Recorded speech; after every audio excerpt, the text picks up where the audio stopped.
నమస్తే, welcome to mega debate. నేను ప్రసాద్. ఆంధ్రప్రదేశ్ ఇప్పుడు అమెరికాలో కూడా ఒక సెన్సేషన్.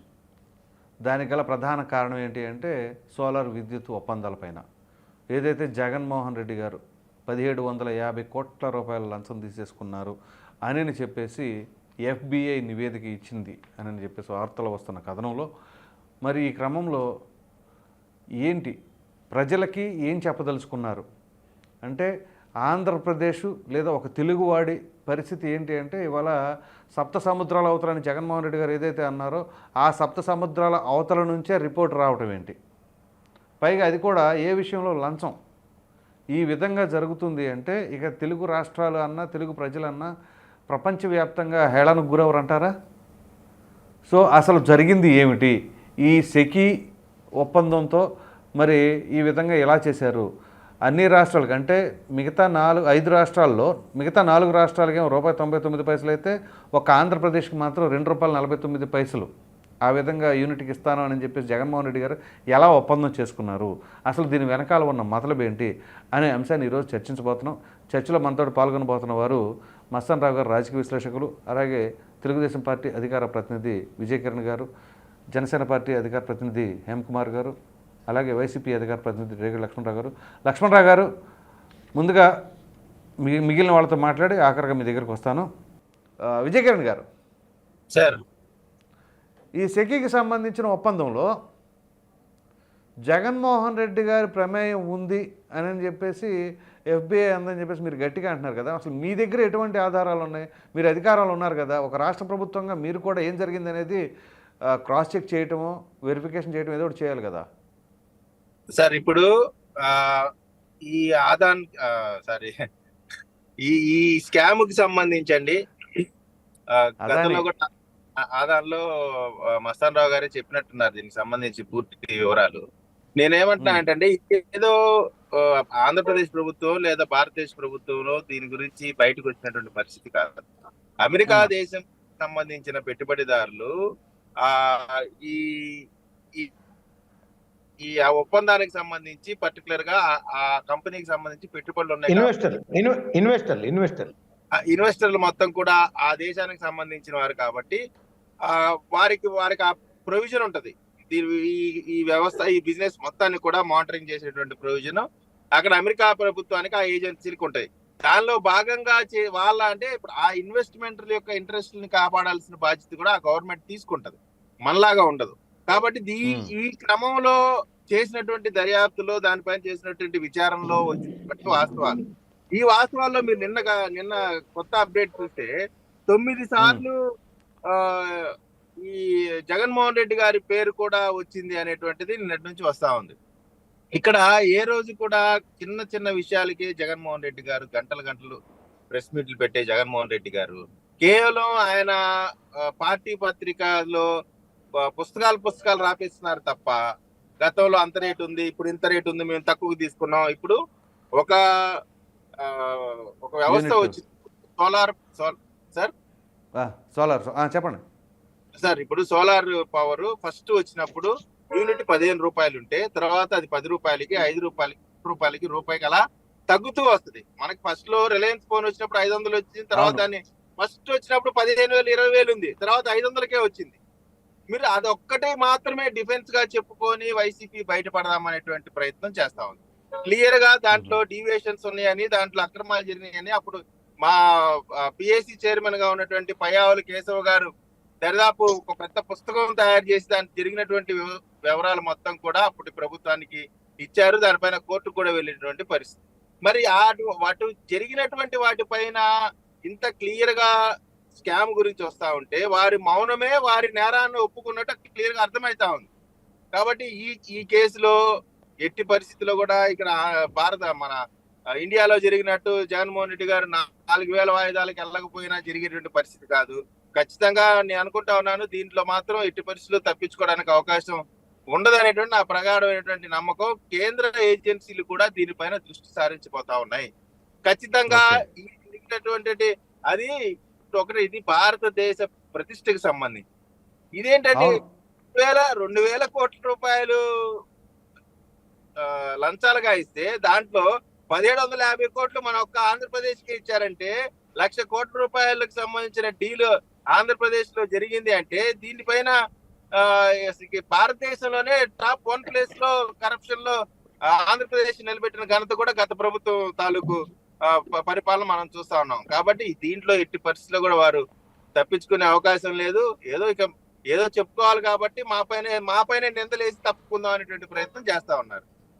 చూద్దాం మరి వాళ్ళ దగ్గర ఎటువంటి ఆధారాలు ఉన్నాయో వాళ్ళ లేదు దగ్గర మీరు ఆధారాలు చేయలేదంటే ఏముండవండి. వాళ్ళ దగ్గర ఉండే ఆధారం ఒకటే, వాళ్ళ సొంత అది మీరు ఎలా చెప్తారు వాళ్ళ దగ్గర ఏముండే అనేది, కానీ అది అదే వాళ్ళే సార్, చెప్తారు వాళ్ళ లేండి. పత్రిక, వాళ్ళ మైకే వాళ్ళకు ఉండేది. వాటి ముందు భాష వెళ్ళబోసుకోవడం తప్ప వారు చెప్పేది చేసేదానికి ఎటువంటి శాంటిటీ ఉండదు. రైట్. అది మీరు ఇన్ఫ్లుయెన్స్ చేస్తాను వాళ్ళు ఇన్ఫ్లుయెన్స్ చేస్తాను అవ్వదు, అది ఎఫ్బిఐ కాబట్టి వాళ్ళు ఎటువంటి చర్యలు తీసుకుంటారని చూద్దాం. కుమార్ గారు, సార్ సో దీనిపైన ఎక్కడ కూడా పవన్ కళ్యాణ్ గారు ప్రస్తావించినట్లు లేరే. సార్ పవన్ కళ్యాణ్ గారు ఈ విషయం చెప్పండి. నిన్న మాట్లాడారు సార్, ఈ విషయం మీద మాట్లాడారు, ఏం జరుగుతుందని సమీక్ష చేస్తున్నారు, మాట్లాడారు. స్పందించారా? నేను కాకపోతే ఏంటంటే సార్ దీంట్లో యాక్చువల్ గా మనం ఏదో వేగ్గా ఏదో వాళ్ళు చేశారనేసి అని దీని మీద కేసులు పెట్టేద్దాము అనేసి అని ఇది మీరు చెప్పినట్టు మనం ఏదో రాష్ట్ర ప్రభుత్వం తీసుకునే నిర్ణయాలు అయితే కాదు.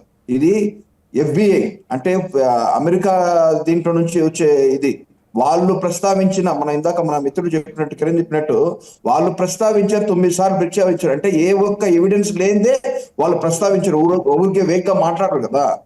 సో అలాంటివి వాళ్ళు చేసిన దాన్ని కూడా మన మీద ఆరోపణలు పెట్టేస్తున్నారు. ప్రతి ఒక్కటి ఏంటంటే కూటమి ప్రభుత్వం నిందలేస్తుంది, కూటమి ప్రభుత్వం అది చేస్తుంది, కూటమి ప్రభుత్వం ఇది చేస్తుంది అనేసి ఊరికే కూటమి ప్రభుత్వం మీద నెట్టేస్తున్నారు. మాకేం అవసరం లేదు, ఇది కక్ష సాధింపు చర్య తీసుకునే పరిస్థితి అయితే మాకు కాదు. నేనేం చెప్తానంటే ఒకే ఒక ఎగ్జాంపుల్ ఏంటంటే ధర్మవరపు ఎక్స్ ఎమ్మెల్యే కేతిరెడ్డి ఆయన ఒక సందర్భంలో అన్నాడు, గత 5 ఏళ్ళు కానీ మనం ప్రజలకి సేవ చేసుంటే, సక్రమంగా సేవ చేసుంటే మనకి కర్మ ఈ దౌర్భాగ్యం పట్టుండేది కాదు అనేసి ఆయన ఒక వీడియో రిలీజ్ చేశాడు. అదేదో ఒక రెడ్డి సంఘం దీంట్లో జరుగుతుండే మీటింగ్, అది వీడియో ఒకటి లీక్ అయింది. నేను చూసాను, మీకు పంపిస్తాను ఆ వీడియో కూడా. అలాంటి మాట అంటే వాళ్ళ నోటి నుంచే వస్తుంది కదా. దాదాపు మనం ఏమేం చేశాము, ఎన్ని అక్రమాలు చేశాము. రిపీట్ చేయండి ఆ డైలాగ్ ఏంటి, రిపీట్ చేయండి ఒకసారి. అది ఆ డైలాగ్ వచ్చి, మనం కానీ గత 5 ఏళ్ళు మనం ఈ అక్రమాలకి అన్యాయాలకి పాల్పడకుండా ఉంటే మనం మళ్ళీ ఈ కర్మ మనకు 11 సీట్లు వచ్చేవి కాదు.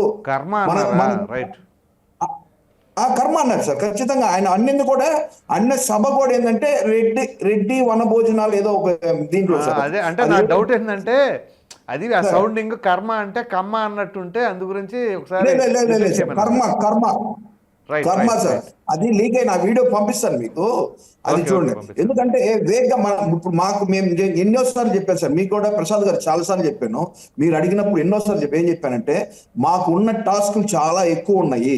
ఈ రోజు రాష్ట్ర ప్రభుత్వం ఎట్లుందంటే అతలాకుతం. గత 5 ఏళ్ళు ప్రభుత్వం వాళ్ళు ఏదైతే పాలిచ్చారో, ఎన్నెన్ని చోట్ల బొక్కలు పెట్టారు, ఎన్నెన్ని చోట్ల ఏదైతే చేశారని వెతుక్కోవడానికి ఒక పద్మవ్యూహంలో నుంచి రావాల్సిన పరిస్థితి ఉంది. కానీ దాన్ని ఒక్కొక్కటి 1 by 1 వస్తుంది. అవన్నీ కూడా పక్కన పెట్టి మేమేంటంటే ఈ రోజు ఇచ్చిన హామీలు, సిలిండర్ ఇస్తామని చెప్పినాం, అదే విధంగా పెన్షన్లు ఇస్తామని చెప్పినాం, ఇచ్చిన హామీలే మేము నెరవేర్చుకుంటూ పోతున్నాం సార్. గత ప్రభుత్వం ఈ కరెంటు ఛార్జీలు వరకే చెప్పాలంటే దాదాపు గత ప్రభుత్వం 9 సార్లు కరెంటు బిల్లు పెంచినాయి. అదే విధంగా ఇంటి పన్నులు 4 సార్లు పెంచినాయి. మేము దీని మీద చాలా సార్లు పోరాటాలు కూడా చేశాం. మేము తిరుపతిలో ఇదే పోరాటాలు కూడా చేశాం కరెంట్ ఛార్జీ పెరిగినప్పుడు. అయినా కానీ వాళ్ళు ఏ మాత్రం వాళ్ళ ప్రభుత్వం ఉన్నప్పుడు చేసిన ఇది. ఎందుకంటే మన పెంచబోతున్నారంట కదా సార్, అది వాళ్ళు చేసిన ఈ పాపాలే సార్. అవి అది సార్ మేము పెంచేది కాదు, మా దగ్గర నుంచి పెంచేది కాదు, మేము చేసేది కాదు. గత ప్రభుత్వం చేసిన దీని వల్లే వస్తున్నది అది. కానీ నేను ఇందాక కూడా చెప్పాను, మేము అనవసరంగా ఒకరి మీద వేగంగా అనవసరంగా వాళ్ళ మీద నిందలేయడము, లేనిపోని మాటలు, ఒక మాటని ఊరికేనే మాట్లాడడము, అలాంటి ప్రక్రియ అయితే చెయ్యము. ఎందుకంటే మాకున్న టాస్క్ చాలా ఉన్నాయి. చెప్పాను నేను, పోలవరం ఉంది, అమరావతి ఉంది, మీరు చేయాల్సిన పనులు చాలా ఉన్నాయి. మీరు ఇందాక చెప్పినట్టు రేషన్ పిఎం కూడా సరే గతంలో కొడాలి నాని అన్నాడు. అంతకుముందు ప్రభుత్వంలో వాళ్ళు వచ్చే ముందు ఏం చెప్పారంటే ప్రజలకి లేదు సన్న బియ్యం ఇస్తామనేసి చెప్పాను అని చెప్పి ముఖ్యమంత్రి సాక్షాత్ ముఖ్యమంత్రి చెప్పారు ఆ మాట. కొడాలి నాని ఏంటంటే మీ అమ్మ మొగుడు ఇస్తామని చెప్పాడు అనేసి అంటే సార్ ఆయనకి ఊత పదం అది. ఉన్నిలే అది ఊతపదము మన ఇంట్లో వరకు మన వరకు మాట్లాడకూడదు సార్, ఎదుటి వ్యక్తులు నొప్పించేలాగా అది మాట్లాడకూడదు. సో నేను పబ్లిక్ దాని గురించి ఫైనాన్సర్ కదా చెప్తున్నా. దానికి. సెక్యూ గురించి చెప్పండి సార్. ఆ. అయిపోయింది. ఇప్పుడు సెకీ గురించి మీ దగ్గరికి వస్తున్నా. ఒక నిమిషం హేమకుమార్ గారు, ఒక్క నిమిషం సార్, ఆగండి సార్. సార్. సార్ ఎవరో ఇంటరప్ట్ చేయమాకండి, ముందుగానే కండిషన్స్ అప్లై చెబుతున్నాను. మీకు లక్ష్మణరావు గారు, ఇప్పుడు మీరు సెకీ గురించి మాట్లాడతారు, కానీ అట్ ద సేమ్ టైం ప్యానెల్లో ఉన్న రిమైనింగ్ మెంబర్స్ ఎవరైనా సబ్మిట్ చేస్తాను అని అంటే సబ్మిషన్కి నేను యాక్సెప్ట్ చేస్తా. మీరు మళ్ళీ నన్ను మాట్లాడినివ్వండి, మీరు ఆపొద్దు, నన్ను మాట్లాడిస్తారని అడగొద్దు. ఎందుకంటే మీరు ఖచ్చితంగా సబ్మిషన్లు తీసుకోవాలి. ఎందుకంటే ఈ అంశం అట్లాంటిది.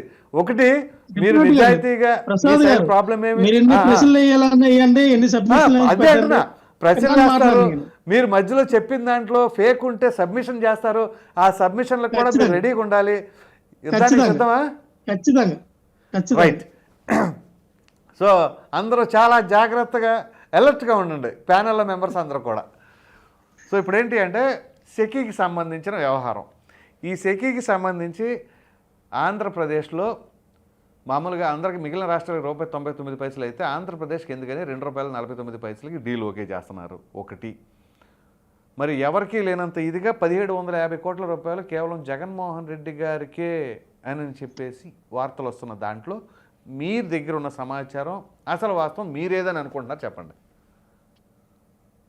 ప్రసాద్ గారు, మనకి గతంలో మన ఆంధ్రప్రదేశ్కి 2 రాష్ట్రాలుగా విడిపోయినప్పుడు మన ఆంధ్రప్రదేశ్లో పవర్ అనేది మనము దాదాపుగా 16,000 మెగావాట్లు దీనికి మనకి పవర్ అనేది మన ఆంధ్రప్రదేశ్లో కొనసాగేది, మనకి ఎటువంటి ఇబ్బంది లేకుండా. సో ఇది రాను రాను ఏమైంది, మనం ఆ రోజుల్లో ఒక యూనిట్ వచ్చి ₹5.60 మనం కొనుగోలు జరిగేది ఒక యూనిట్ వచ్చి. సో దీన్ని ఏం చేశారు మరి చంద్రబాబు నాయుడు గారు 2014-2019 హయాంలో వచ్చేసరికి ఇదే సోలార్ ఏదైతే సెకీతో ఒప్పందం జరుపుకున్నప్పుడు యాక్చువల్ అప్పుడు కొత్తగా స్టార్ట్ చేసినప్పుడు ₹2.44 ఇస్తామన్నారు. ఆ యొక్క అవకాశాలు ఉన్న కూడా ఇప్పుడు చంద్రబాబు నాయుడు గారు ఏం చేశారంటే ట్రూ అప్ బ్యాకప్ ఛార్జీలని పేరిట మరొక ₹3.69 కలిపి దాదాపుగా ₹6.99 అంటే దాదాపుగా ₹7 ఆ రోజున ఒప్పందం కుదుర్చుకున్నారు సెకీతో. అంటే ₹6.99 సెకీతో ఒప్పందం చేసుకున్నారు ఆనాటి గవర్నమెంట్ 2014 నుంచి 2019. సో అలాంటప్పుడు మరి ఎన్ని కోట్ల రూపాయలు లంచంగా ఇచ్చి ఉండాలి? ఈ 4 సంవత్సరాలు అంటే ₹6.99 మీరు ఒప్పందం కుదుర్చుకున్నప్పుడు చంద్రబాబు నాయుడు గారికి 3,500 కోట్లు లంచం ఇచ్చి ఉండాలి కదా. మాకు 1,750 కోట్లు అయితే వాళ్ళకు 3,500 కోట్ల రూపాయలు లంచం ఇచ్చి ఉండాలి. ఎందుకంటున్నాను, వినండి అదే చెప్తాను. రేషన్ నీకు ఎందుకు చెప్పానంటే, మేము కొనుగోలు చేసింది ₹2.49. ₹2.49 ఎందుకు కొనుగోలు చేసామంటే, మాకు ఫిబ్రవరి 26, 2021 సెకీగా మన రాష్ట్ర ప్రభుత్వానికి లేఖ రాసింది. సబ్జెక్టు కరెక్షన్ చూడండి, ఫిబ్రవరి కానీ జనవరి కానీ జూన్లో కానీ. అయితే ఆ సెకీ మనకి రాసినటువంటి ఈ యొక్క లేఖలో వాళ్ళు పొందుపరిచారు ఏమని, మేము ₹2.49 ఇస్తాము, మీరు 25 సంవత్సరాలు మాతోనే ఒప్పందం కుదుర్చుకుంటే మీకు ఈ 4 సంవత్సరాలకి 2024, 2025, 26, 27 ఇలాగా వచ్చేసరికి ఒక్కొక్క సంవత్సరానికి 3,000 మెగావాట్లతో కలిపి 9,000 మెగావాట్స్ మేము ఇవ్వడానికి సిద్ధంగా ఉన్నామని చెప్పి ఆయన ఒప్పందం కుదిరినాయి. ఈ 9,000 మెగావాట్లకు ఒప్పందం కుదిరినాయి. సో దీని ద్వారా మనకి ఏమైనా వినండి, అదాని కాదండి, సెకీ అనే వ్యవస్థ, ఈ solar power up industry green energy industry అనేది కేంద్ర ప్రభుత్వ సంస్థ. అసలు ఆదాని గారికి సెకీ గారికి ఎటువంటి సంబంధం లేదు. ఈ ఆదాని అనే వ్యక్తి వన్ ఆఫ్ ది కంపెనీ, సెకీలో వన్ ఆఫ్ ది కంపెనీ. కానీ 99% ఏదైతే ఉందో ఇది కేంద్ర ప్రభుత్వ సంస్థకి ఆదాని కొనుగోలు, అంటే ఈ పవర్ ఏదో సోలార్ కరెంట్ ఉందో కొనుగోలు దీనికి ఇచ్చేవారు. ఆధార్ గ్రూప్ ఆఫ్ ఇండస్ట్రీ ఈ సెకీ సంబంధాలతో ఒప్పందం కుదుర్చుకొని సెకీకి అమ్మేవాడు అన్నమాట కరెంటు. ఈ సెకీ ద్వారా ఏంటంటే కేంద్ర ప్రభుత్వానికి మనకి జరిగిన ఒప్పందం, ఈ సెకీ దీనికి కేంద్ర రాష్ట్ర ప్రభుత్వానికి జరిగిన ఒప్పందం. మరి ఆదానికి ఎలాగ జరిగిందండి?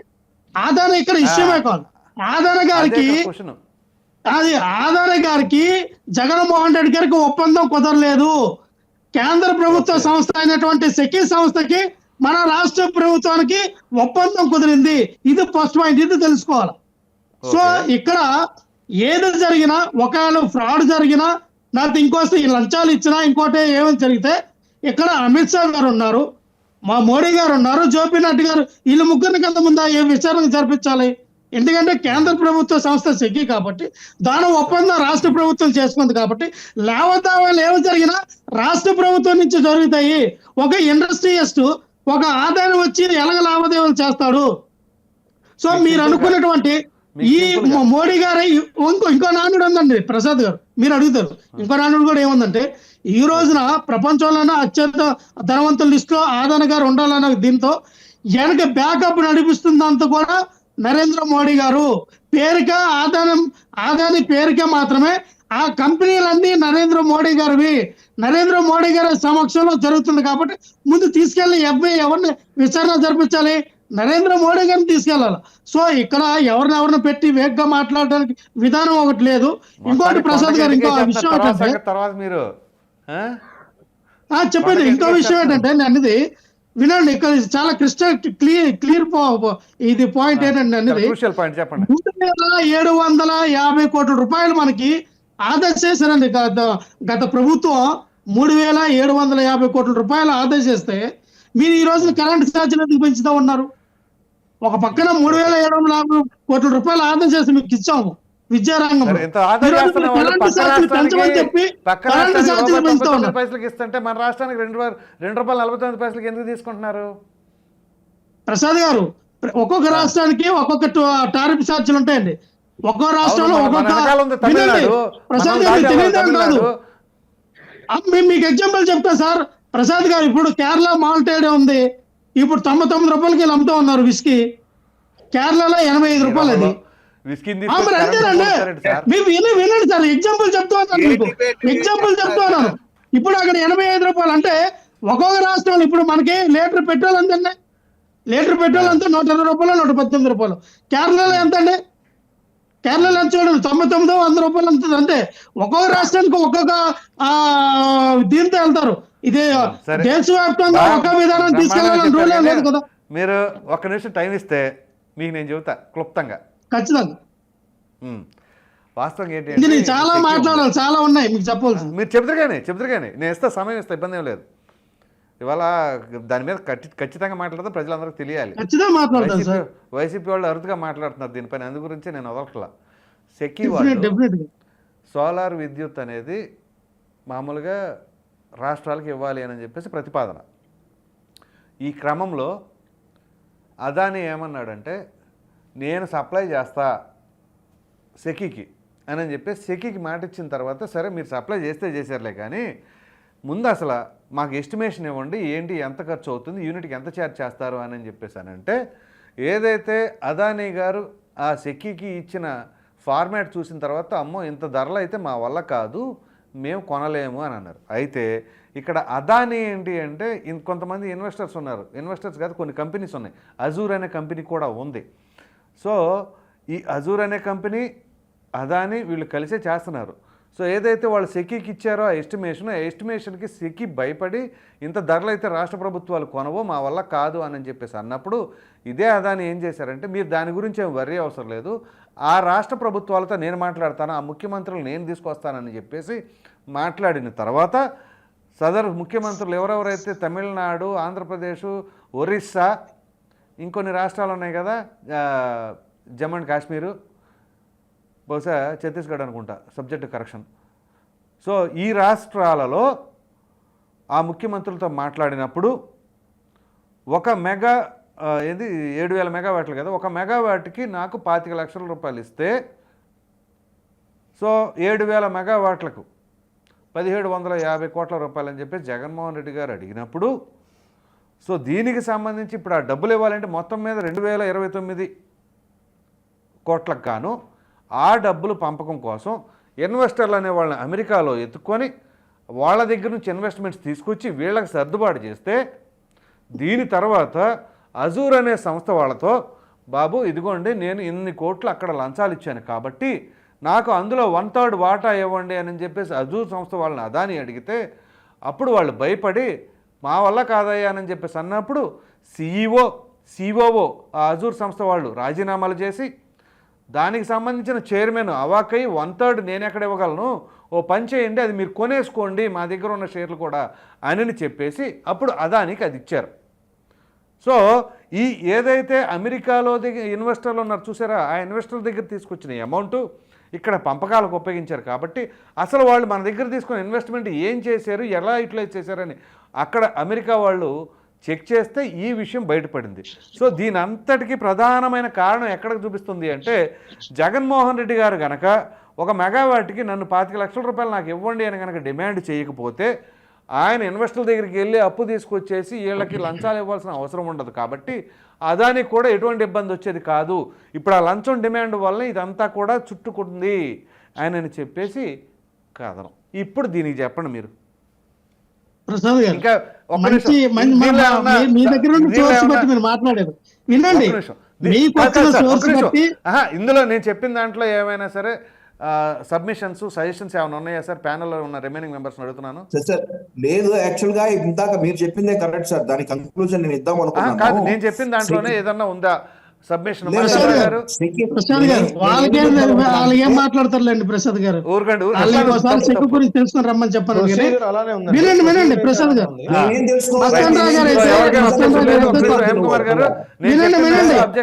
ప్రసాద్ గారు నేను అనేదేనంటే మస్తాన్ రావు గారికి కొంచెం అవగాహన ఉంటుంది, మస్తాన్ రావు గారికి కొంచెం అవగాహన ఉంటుంది, మస్తాన్ రావు గారు చెప్పగలరు.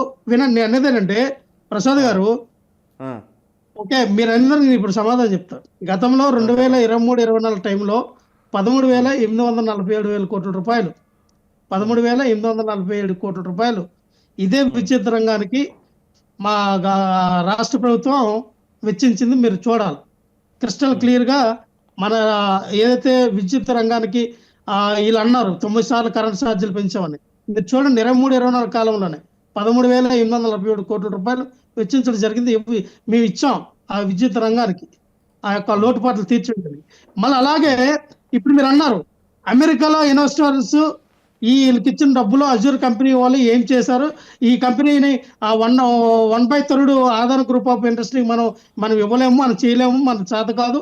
సో మేము ఇక్కడి నుంచి టైఅప్ అయిపోతున్నాం, మేము ఇక్కడి నుంచి టైఅప్ని పక్కకి వెళ్ళిపోతా ఉన్నా, మాకు సంబంధం లేదని వాళ్ళు వెళ్ళిపోయారు. కాబట్టి ఏమి జరిగింది, మన దగ్గర తీసుకునే ఫండ్స్ ఏ విధంగా మిస్యూజ్ అయినాయి, ఇవన్నీ తెగితే జగన్మోహన్ రెడ్డి గారి దగ్గరికి వచ్చి ఆగిందని మీరు అంటా ఉన్నారు.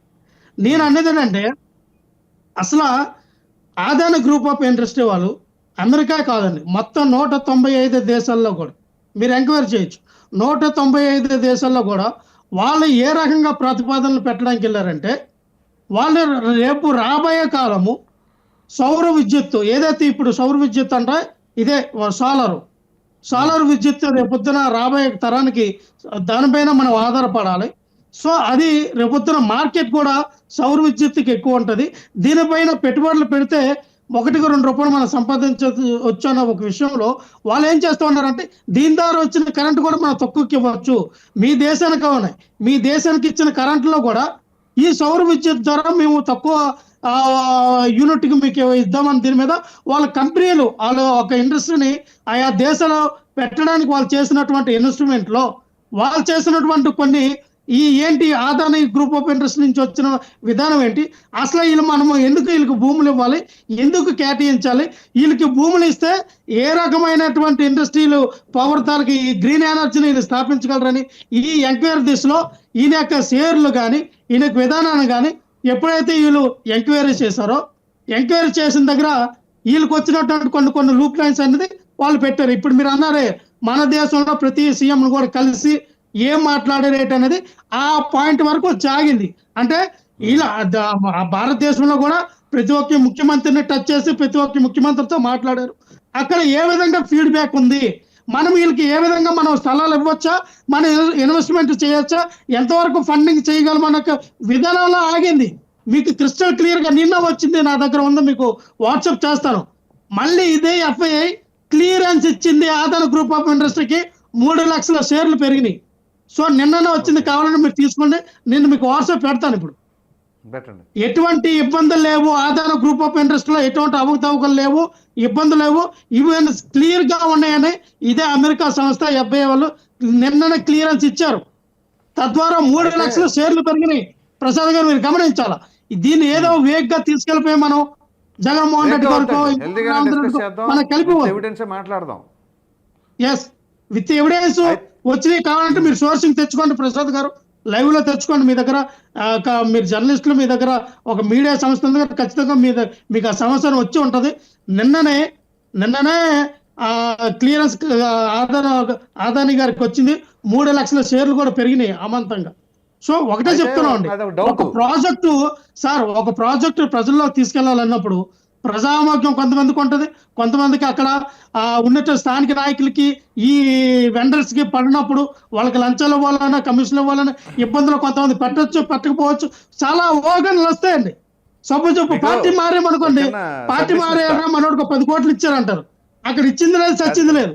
లేదా గట్టిగా మాట్లాడే ఒకటి ప్రసాద్ గారు, మనోడు పేటిఎం లో డబ్బులు పంపిస్తాను గట్టిగా మాట్లాడారు అంటారు. సపోజ్ మీరు ఉన్నారు ప్రసాద్ గారు, గట్టిగా మా పార్టీలో మీరు తిట్టారు అనుకోండి, 4 డిబేట్లు ఏమంటారు, ప్రసాద్ గారు టీడీపీ చంద్రబాబు నాయుడు గారికి లొంగిపోయి ఆయనకి నెలగా 1-2 లక్షలు ఇస్తారు, అందుకే అలాగే మాట్లాడతారు అంటారు. అక్కడ వచ్చేది ఏముండదు. అయితే అభిమానతైనా మీరు మాట్లాడాలా, లేదు మీ దగ్గర నుండి సోర్స్ బట్టైనా మీరు మాట్లాడాలా. దాన్ని ఏమని క్రియేట్ చేస్తారు, బయట ఉండాలి. ప్రసాద్ గారు లొంగిపోయారు 1 కోటి రూపాయలకి, ఆయన ఏం పోయింది అలాగే మాట్లాడతారు. కాదండి, సమాజం సోషల్ మీడియాలో సమాజం అలాగే వెళ్తూ ఉంటది కాబట్టి మనం ఎవరిని కూడా ఆ విధంగా తీసుకెళ్ళడానికి లేదు. ఖచ్చితంగా మీరు దానిపైన మీరు చెప్పండి. ఎందుకంటే ఖచ్చితంగా ఇవి మామూలు విషయం కాదండి. అమెరికా సంస్థ ఎఫ్బిఐ అంటే ప్రపంచంలోనే మామూలు విషయం కాదని మాట్లాడుతుంది. ఇక్కడ 5 రాష్ట్రాల్లో ఒక్క బీజేపీ పాలిత రాష్ట్రం కూడా లేదు. ఈ 5 రాష్ట్రాల్లో కూడా ఒక బీజేపీ పాలిత రాష్ట్రం లేదు. 1, 2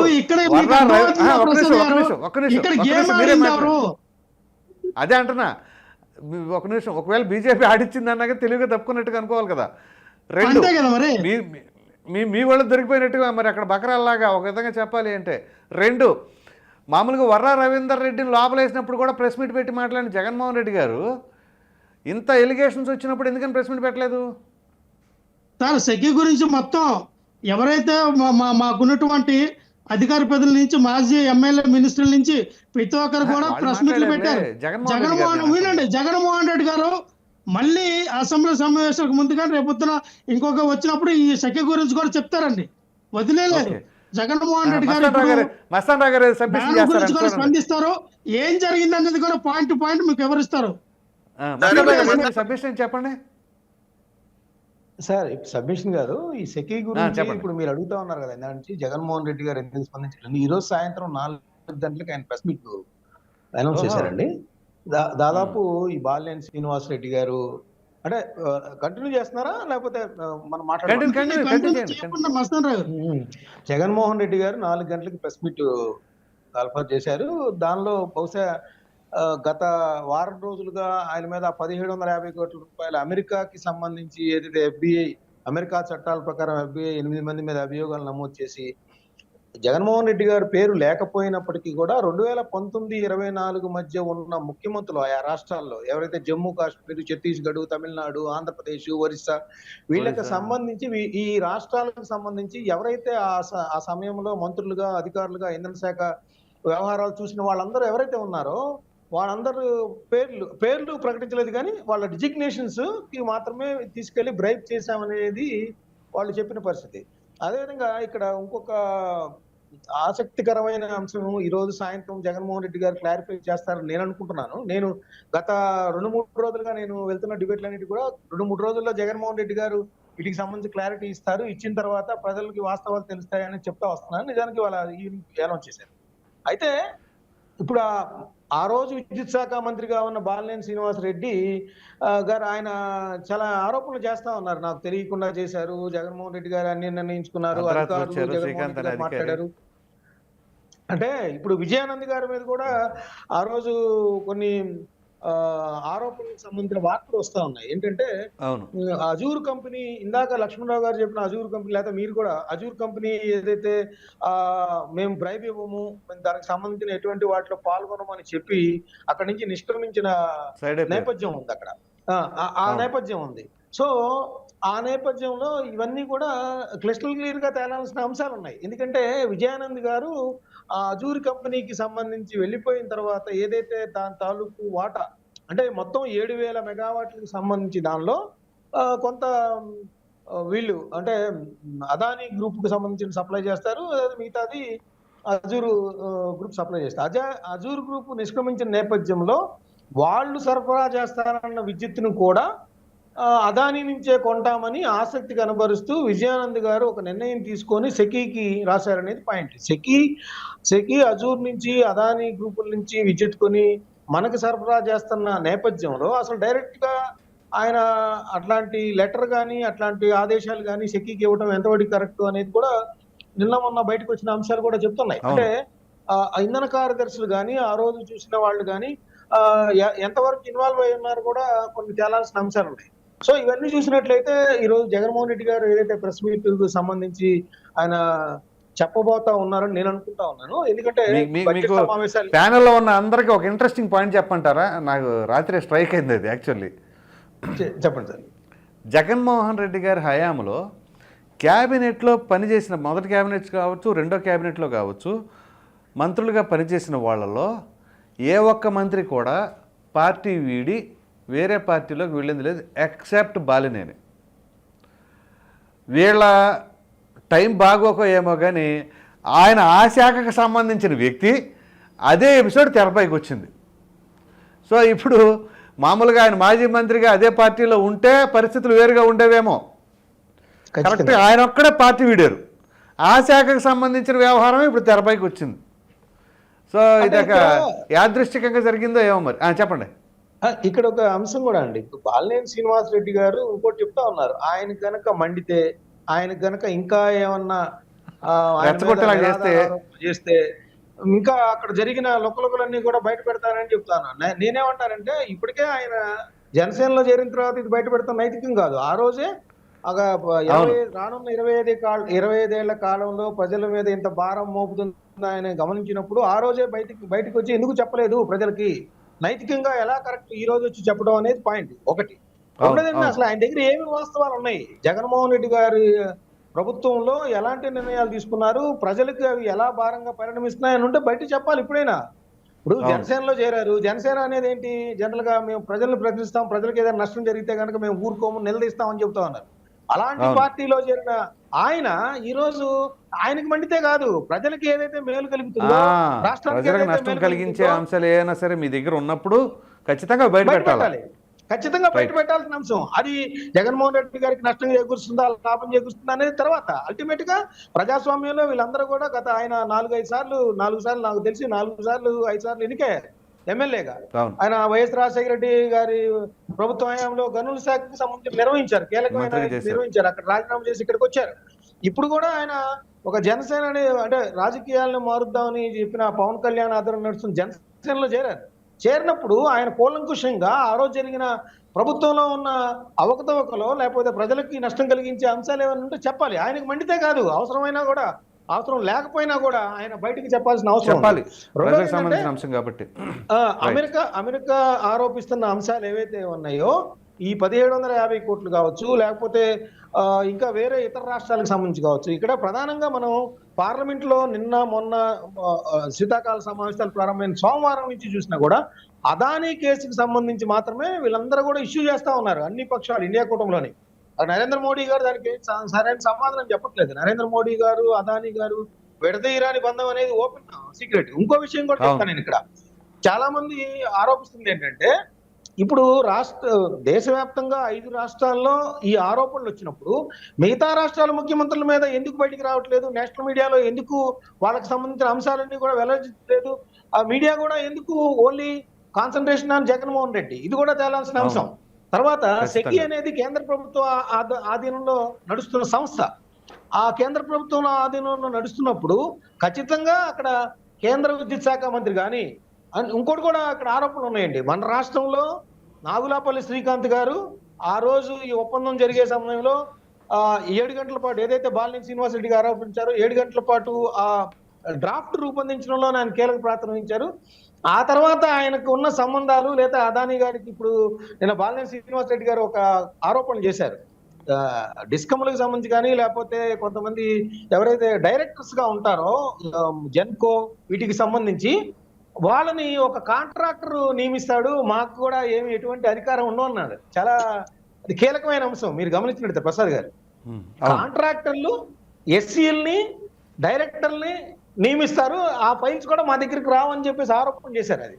అది మిగతా పక్షాలన్నీ కూడా వదిలేసినట్టే కానీ చాలా అది కీలకమైంది. ఎందుకంటే వాళ్ళ దగ్గర నుంచే ఈఆర్సీకి సంబంధించిన డిమాండ్లు కానీ విద్యుత్ ఎంత ఆయా జిల్లాల్లో అవసరం అవుతుంది, వేసవి కాలంలో ఎంత అవసరం అవుతుంది, శీతాకాలంలో ఎంత అవసరం అవుతుంది, ఇవన్నీ కూడా అక్కడి నుంచి రావాల్సినవి. సో అంటే కాంట్రాక్టర్ల ఆధ్వర్యంలో నడుస్తుంది. అలాగే అదానీ గారికి సంబంధించి నాగులాపల్లి శ్రీకాంత్ గారు కేంద్ర ఇంధన శాఖ సహాయ కార్యదర్శిగా నియమితులయ్యారు ఆ తర్వాత, ఈ ఒప్పందం తర్వాత. ఇది కూడా అన్ని గమనించాల్సిన అంశాలు. నేను కూడా గమనించింది ఒకటి చెప్తా. ఇప్పుడు 2029 కోట్ల రూపాయలు ఈ రాష్ట్ర ప్రభుత్వాలతో సెకీ ఏదైతే అదానీ గ్రూప్ ద్వారా వచ్చే విద్యుత్తుని సప్లై చేయబోతుందో ఆ ఒప్పందం మేరకు ఒకవేళ ఆ ఒప్పందం కనుక మధ్యలో విరమించుకున్నట్లయితే 2900 కోట్ల రూపాయల అపరాధ రుసుము కింద కట్టాలని చెప్పేసి ఒక కండిషన్ పెట్టారు. జనరల్ గా గత పీపీఏ ఒప్పందాల్లో కానీ అలాంటిది ఇంత హ్యూజ్ అమౌంట్ గా ఏదో నామినల్ గా ఉంటుంది అనమాట మధ్యలో మనం మానుకున్నాం. అంటే ఇక్కడ నాకేమనిపిస్తుంది అంటే నాకు వ్యక్తిగతంగా 2029 కోట్ల రూపాయలు 2023 సబ్జెక్టు కరెక్షన్ అలా ఇచ్చారు కాబట్టి ఆల్రెడీ అవి డిస్పస్ అయిపోయాయి కాబట్టి ఒకవేళ వీళ్ళు రాజకీయ కారణాలతో కనుక ఈ ఒప్పందాలు రద్దు చేసుకుంటే తర్వాత వచ్చే ప్రభుత్వాలు వాటిని మేకప్ చేసుకుంటానికి 2900 కోట్ల రూపాయలనే ఒక జరిమానా రూపంలో తిరిగి తీసుకుంటానికి ఒక కండిషన్ పెట్టారా అనేది కూడా నాకు జస్ట్ అయ్యి ఉండొచ్చేమో అనుమానం వచ్చింది అనమాట. అయితే ఇక్కడ ఏంటంటే సార్ దీంట్లో పెద్ద మ్యాజిక్ ఉంది. 2029 అనేది నెక్స్ట్ ఎలక్షన్ ఇయర్. ఇక్కడ 2029 కోట్లు, 175 నియోజకవర్గాలు ఇంటూ 10 కోట్లు వేస్తే 1750 కోట్లు. ఇదంతా ఒక ఎత్తు అయితే 2029 వచ్చేసరికి 225 నియోజకవర్గాలు అవుతాయి. మీరు అట్లా భావించాలి. అయితే ఇక్కడ లక్ష్మణ్ గారు 2027లో జరగబోతుంది. దానికి సంబంధించి అనేక అది ఇప్పుడు మీకు సెన్సస్ జరగాలి కదా సార్ ఇదంతా కూడా. అవును అవును. అయితే ఎన్నికల కమిషన్ మనకి ఇచ్చిన దీనిలో 2020 అంటే గతంలో వచ్చిన దానిలో 26, 27లో కనుక మనం నియోజకవర్గాల పునర్విభజనకి అంతిమ నిర్ణయం తీసుకుంటాం అనేది కూడా ఉంటుంది. అవునవును. సో లక్ష్మణ్ గారు యాక్చువల్గా ఈ తాడేపల్లిలో బ్రెడ్ జాము ప్రాక్టీస్ చేస్తున్నారని ఎవరన్నారండి జగన్మోహన్ రెడ్డి గారి గురించి? లక్ష్మణ్ గారు ఏంటి ఫ్రీజ్ అయ్యారు? ఫోన్ వచ్చింది ఆయనకి, కరెక్ట్ టైంకి వచ్చింది దీనికి ఫోన్లో. లక్ష్మణరావు గారు లైన్లోకి వచ్చారా? ఒక నిమిషం లైన్ ఉంది. యాక్చువల్గా ఎఫ్బిఐ సక్సెస్ రేటు దాదాపు 100%. లక్ష్మణరావు గారు అయితే ఎఫ్బిఐ సక్సెస్ రేట్ ఎలా ఉన్నా సార్ ప్రసాద్ గారు, ఇప్పుడు మనకి అమెరికాకి సంబంధించి నేరస్తుల అప్పగింత మీద ఒప్పందం లేదండి. అది ఈ కేసులో ప్రధాన ప్రతిబంధకంగా ఉంటుంది. ఇప్పుడు అదానీని అప్పగించడం అనేది స్వచ్ఛందంగా జరగాలి కానీ నిబంధనల ప్రకారం లేదు మనకి. అవునవును. మధ్యప్రదేశ్ లోని భోపాల్లో విషవాయువు వచ్చినప్పుడు 100,000 మంది చనిపోయినప్పుడు ఆ కంపెనీ మేనేజింగ్ డైరెక్టర్ అండర్సన్ ఇక్కడ ఉన్న తర్వాత మన అధికారులు మన రాజకీయ నాయకులు వల్ల ఆయన అమెరికా వెళ్ళిపోయిన తర్వాత ఆయన అమెరికా నుంచి తేలేకపోయాం, ఆయన భారతదేశంలో నేరం చేసి శిక్షలు కూడా ఆయన మీద శిక్షించలేని పరిస్థితి కూడా ఆ రోజు నెలకొంది. సో అదే పరిస్థితి ఇక్కడ అదానీ గారి మీద కూడా ఉంటదనేది ఎక్స్టర్నల్ అఫైర్స్ లో నిన్న కొంతమంది అధికారులు మనకి జర్నలిస్ట్ మిత్రుల ద్వారా తెలిసిన అంశాలు నేను చెప్తున్నాను. రైట్. లక్ష్మణరావు గారు వినిపిస్తుందండి? ప్రసాద్ గారు చెప్పండి. సో జగన్మోహన్ రెడ్డి గారు తాడేపల్లిలో బ్రెడ్ జామ్ ప్రాక్టీస్ చేస్తున్నారు అని చెప్పేసి ఎవరండి అన్నది? సార్ మీ టీవీ ఛానల్ ఏబిఎన్ లోనే వెంకటకృష్ణ. సరే, అంటే నేను పర్టికులర్గా పర్సన్ అనట్లేదు. సరే అయితే అట్లా కాదు, యాక్చువల్గా FBI సక్సెస్ రేటు ఆల్మోస్ట్ 100% అండి. అంత ఆషామాషిగా వాళ్ళు ఏమి అవును. స్టేట్మెంట్స్ ఇవ్వరు. మరి అటువంటి తరుణంలో ఒకవేళ అది ఖచ్చితంగా జగన్మోహన్ రెడ్డి గారు చుట్టుకుంటుందనే ఉద్దేశం మీద ఏమైనా అని ఉంటారేమో బహుశా. మీరేమంటారు? అంటే మనము ఊహించుకొని చెప్పకూడదు కదా ప్రసాద్ గారు. ఈ రోజున అదే ఆంధ్రజ్యోతి పత్రికలో ఏమని రాశారంటే సార్, అది జగన్మోహన్ రెడ్డి గారి జుత్తు చంద్రబాబు నాయుడు గారి చేతిలో ఉంది, అది నిరూపణ అవుతుందో ఏమో తెలియదు కానీ, అంటే అవుతుందో లేదో మీకు తెలియకుండా ఎందుకు రాశారు? మీకే తెలియదు, మీకే డౌట్, అది ఏం జరుగుతుందో తెలియదు. జస్ట్ ఊహాగానాలకి రాసే పేపర్లో అది ఎంతవరకు సర్క్యులేట్ చేస్తారు? మీకున్నటువంటి ఆ టీవీ ఛానల్ అవని, అంటే ఆ ప్రముఖ కుల మీడియా అంటాను నేనైతే, కుల మీడియా అవని, ఈ కుల మీడియా పత్రికలో కానీ ఇవన్నీ ఎందుకన్నా నిజాలు నిజంగానే బయటపడినప్పుడు నేను ఒకటే చెప్తా ప్రసాద్ గారు, జగన్మోహన్ రెడ్డి గారు కాంగ్రెస్ పార్టీని విభేదించి బయటకు వచ్చి పార్టీ పెట్టినప్పుడు ఇదే కాంగ్రెస్ పార్టీతో కుమ్మక్కే చంద్రబాబు నాయుడు గారు కేసులు పెట్టించి శంకరగా అప్పుడున్నటువంటి వినండి సార్, ఎర్రమనాయుడు గారు అలాగే శంకర్ గారు, ఒక దళిత ఎమ్మెల్యే మినిస్టర్ చేసినటువంటి శంకర్ గారు ఆ ప్రోద్బలంతో కేసు పెట్టిన కేసు, 1,00,000 కోట్లు అని చెప్పి అభియోగం మోపి పెట్టిన కేసు, తర్వాత 45,000 కోట్లు ఈడీ అటాచ్మెంట్ చేసిందని ఇలా మాట్లాడిన కేసు, తర్వాత 1,500 కోట్లు వినండి, తర్వాత 1,500 కోట్లని జేడి లక్ష్మీనారాయణ గారు చెప్పినటువంటి ఈ కేసు కనీసం ఒక ఆధారమైన చూపించారండి ప్రసాద్ గారు? ఒక్క ఆధారం ఇప్పటికైనా, స్టిల్ నౌ ఇప్పటికైనా ఒక ఆధారం అంటే అదే సార్ అన్న. ఇప్పుడు మేము బెయిల్ మీద సార్ ప్రసాద్ గారు మేము బెయిల్ మీద తిరుగుతున్నాం సార్, మీరు ఆధారాలు చూపించాలి కదా అన్న. ఆ కేసు వేసిన వాళ్ళు నాకు ఈ గవర్నమెంట్ ఒక ఆధారం కూడా చూపించాలి కదా అన్న. ఏమీ లేని అభియోగాలు నేర్పించడం వల్ల ఏమవుతుందంటే ఒకటే చెప్తాను, ప్రజల్లో పలుసున డెఫినెట్ గా జగన్మోహన్ రెడ్డికి రాస్తారండి, కంగారేమి లేదు, వేస్తారు. జగన్మోహన్ రెడ్డి గారు ఏదో వదలరంటే, జగన్మోహన్ రెడ్డి గారు చాలా స్ట్రాంగ్ పర్సన్, చాలా మొండోడు మొండిగట్టం, చాలా మొండిగట్టం. చిరంజీవి గారి సినిమా ఉంది మొండిగట్టం అని, జగన్మోహన్ రెడ్డి గారు కూడా మొండిగట్టం. ఆయన టైం వచ్చినప్పుడు ఆయన ఎలా చూపించాలో ఏం చేయాలో మొన్న ఒకటైనా చెప్పారు, 7 సముద్రాలు దాటి వెళ్ళిన మీరు మాట అన్న తర్వాత 7 సముద్రాల అవతలే ఆయన గురించి వచ్చింది. లాక్కొచ్చి మీకు ఎటువంటి సన్మానం చేయాలో మీకు ఏ విధంగా 19 నుంచి 24 మధ్యలో జగన్మోహన్ రెడ్డి గారు ఎవరిని వదిలేస్తారు ఎవరిని వదలరు అనేది పబ్లిక్ చాలా క్లియర్ గా ఉన్నారు. మీరు మళ్ళీ పరిణామాలు చెప్పాల్సిన జగన్మోహన్ రెడ్డి గారి గురించి ప్రజలకి క్లియర్ గా తెలుసు. సో ఎందుకంటే ఆయన అధికారంలో ఉండగా ఆయన ఏ విధంగా చేశారేంటి అనేది ప్రజలు గమనించారు.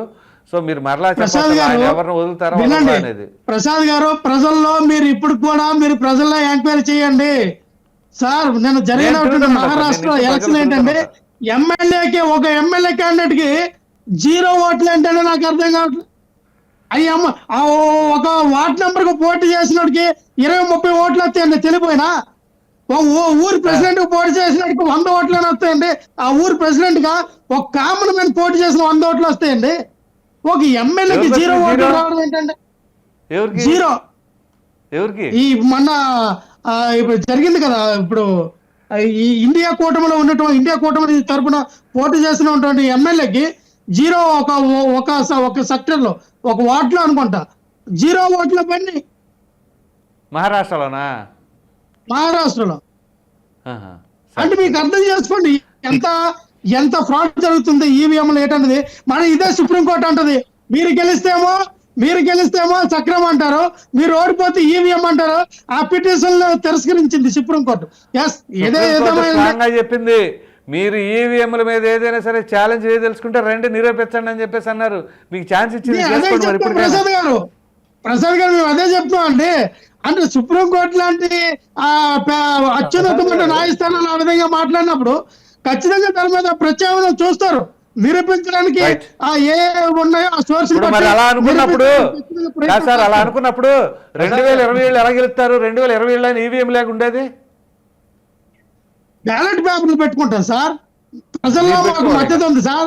40% ఓట్లు 55-60% వెళ్తాయి సార్. 60% ఓట్లు పడతాయి సార్. మాకు బ్యాలెట్లు ఎవరు పెడతారు? మీరు ఊరికి పెడతారంటే బ్యాలెట్ మనం పెట్టుకుందాం సార్. ప్రజలందరూ ఏకదాటిపైకి వస్తే బ్యాలెట్ రావా, పాత విధానం వస్తుంది. పాత విధానం అప్పుడు బ్యాలెట్ కాదా? మీరు ఏదో ఈ టైంకి మీరు ఆన్సర్ ballot చెప్పి మీద తప్పించుకోవడానికి చేస్తాం, చెప్పారు ballot కానీ అది లేకపోతే అవన్నీ ఇదంతా జరిగే కదలే కానీ. సో ఇక తర్వాత మనం మెయిన్ టాపిక్ ఇప్పుడు ఇంకోటి ఉంది. ఏంటి అంటే ఆ ప్రభుత్వం కాదు, ఈ ప్రభుత్వం కాదు, ఏ ప్రభుత్వంలో చూసినా కానీ ఈ కుంభకోణాన్ని మాత్రం ఆపలేకపోతున్నారు. ఏమిటి ఆ కుంభకోణం అంటే, పేదలకి పట్టెడన్నం ప్రభుత్వం ఇవ్వాలి అని చెప్పేసి ఏదైతే రేషన్ బియ్యం ఉంటాయో ఆ రేషన్ బియ్యం కుంభకోణం. కోర్స్ ఇప్పుడు చాలా అనేక రకాలైన అంశాలు ఇప్పుడు నడుస్తూ ఉన్నాయి. కానీ ప్రధానంగా రేషన్ బియ్యం పైన మనం ఇప్పుడు ఎందుకు చర్చిస్తున్నామంటే, నిన్న కూడా జరిగింది ఒక రేషన్ కుంభకోణం. సో ఈ తరుణంలో మామూలుగా అన్ని మీడియా సంస్థలు కూడా కోర్స్ ఇప్పుడు జరుగుతున్న పరిణామాలను బట్టి కొన్ని వాటిపైనే కేంద్రీకృతం చేశారు.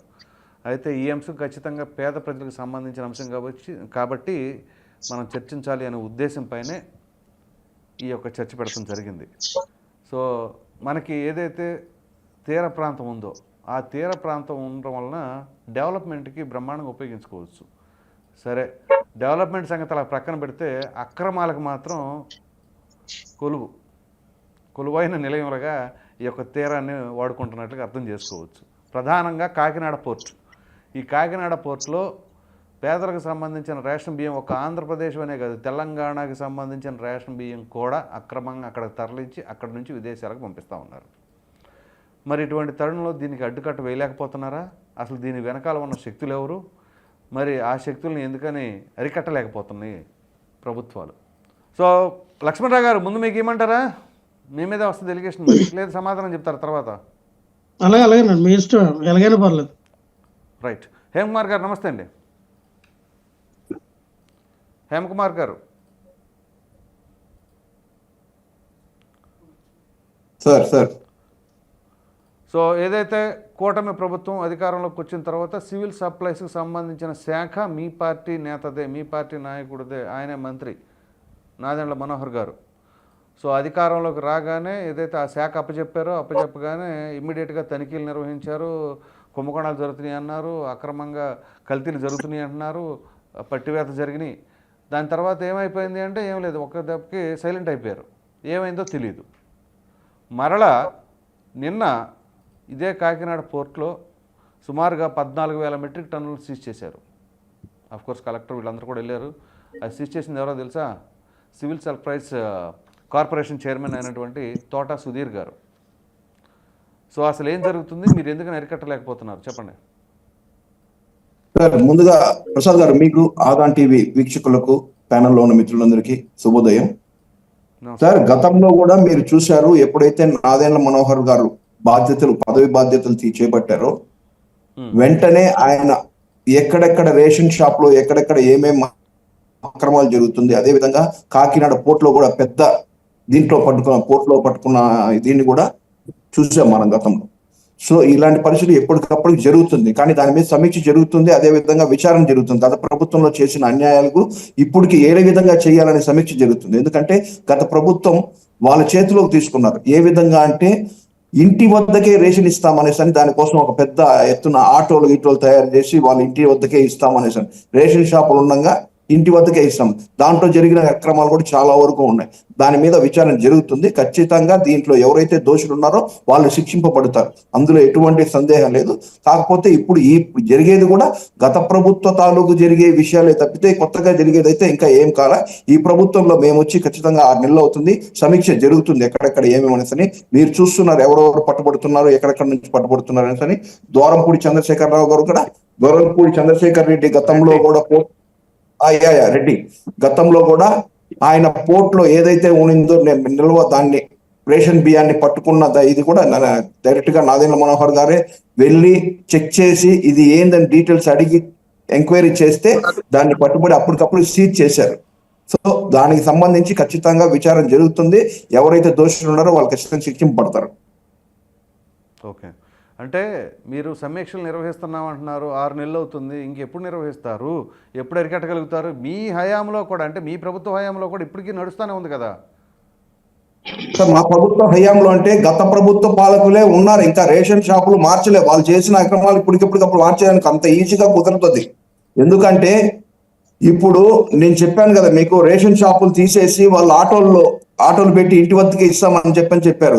దాంట్లో జరిగిన అక్రమాలు విచారణ జరగాలంటే ఒక్క రోజులో జరిగే సమీక్ష కాదు సార్, దాని మీద టైం పడుతుంది. ఖచ్చితంగా దాన్ని తొందరలోనే తీసుకుని చాలా యాజ్ సూన్ as పాసిబుల్ ఖచ్చితంగా దాని మీద చర్యలు అయితే ఉంటాయి. ఎందుకంటే దాని మీద వర్కౌట్ జరుగుతున్నది, ఎవరెవరు ఎక్కడెక్కడ చేసిన దాని మీద జరుగుతుంది. ఖచ్చితంగా దాన్ని అరికట్టే అవకాశం చాలా తొందరలోనే ఉందండి.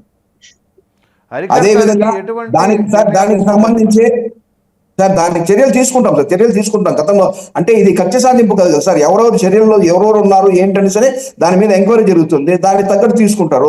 గతంలో కూడా పవన్ కళ్యాణ్ గారు చెప్పారు ఒక మాట, దాని మీద కూడా ఆలోచిస్తున్నారు. గృహిణికి 3,000 నుంచి 3,500 డైరెక్ట్ గా వాళ్ళ అకౌంట్ లో పడే విధంగా, ఎందుకంటే రేషన్ షాపు మనం ఇచ్చే బియ్యము ఏ బియ్యం ఇస్తామో వాళ్ళు తినేది ఎందుకు అనేసి వాళ్ళు ఏం తినాలనుకుంటున్నారో వాళ్ళే డిసైడ్ చేసుకుంటారని దాని మీద కూడా సమీక్షలు జరుగుతున్నాయి. ఎందుకంటే మార్పు తెద్దామనేసి డైరెక్ట్ గా గృహిణి వాళ్ళ అకౌంట్ లో వేసామనుకోండి, వాళ్ళకి ఏ సరుకులు కావాలో వాళ్ళు తీసుకొని వాళ్ళు తింటారు. ఎందుకంటే ఇలాంటివి జరిగేదాని వల్లనే కదా ఇప్పుడు అక్రమాలు మనం తీసి రేషన్ షాప్ పెట్టి దీనికంతా ఒక పెద్ద ప్రాసెస్ రేషన్ ఇది చేయడము. దాని గురించి ఆయన ఆలోచించారు, గతంలో కూడా చెప్పారు ఆ విధంగా. ఇలాంటివి డైరెక్ట్ గా గృహిణి 3 సిలిండర్లు అనేసి సంవత్సరానికి 3 సిలిండర్లు అనే ఆలోచన పవన్ కళ్యాణ్ గారిది. అదే విధంగా ఒక ఇంటి యజమాని గృహిణి ఎవరైతే ఉంటారో వాళ్ళ ఖాతాల్లోకి డైరెక్ట్ ఆ విషయం మీద కూడా సమీక్షలు జరుగుతున్నాయి. ఏది ఈజీగా ఉంటుంది, ఎందుకంటే రేషన్ షాపులు మళ్ళీ దానికి ట్రాన్స్పోర్ట్స్ ఇవన్నీ లేకుండా 3,000 నుంచి 3,500 ప్రతి ఒక్క ఏ మహిళ వైట్ రేషన్ కార్డు ఉన్న మహిళలకు ఎవరికైతే వాళ్ళ అకౌంట్ డైరెక్ట్ గా వేయడానికి కూడా ఆ సమీక్షలు కూడా జరుగుతున్నాయి. ఏదో ఒకటి, ఎందుకంటే చిన్న ప్రాసెస్ అయితే కాదు ఇది.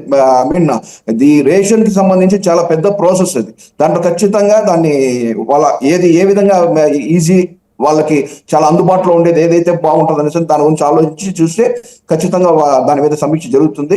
దానికి ఏదైతే ఫర్దర్ తీసుకొని లబ్ధిదారుల అకౌంట్లో డైరెక్ట్గా కనుక మీరు నిధులు వేసే లెక్క అయితే, మరి ఏదైతే గత ప్రభుత్వ హయాంలో కొన్ని కోట్లు వెచ్చించి ఆ యొక్క వాహనాలను కొన్నారు కదా, మరి వాటిని ఏం చేస్తారు సార్? వాహనాలు గత ప్రభుత్వంలో కూడా సార్ వాహనాలు ఖచ్చితంగా వాడుకునేదానికి అమ్ముకోవచ్చు సార్. దాంట్లో వాహనాలు అమ్మడం పెద్ద విషయం ఏం కాదు. గత ప్రభుత్వంలో కూడా దాదాపు ఏదో సమ్ పేరు పెట్టి అంబులెన్స్ అని పెట్టారు.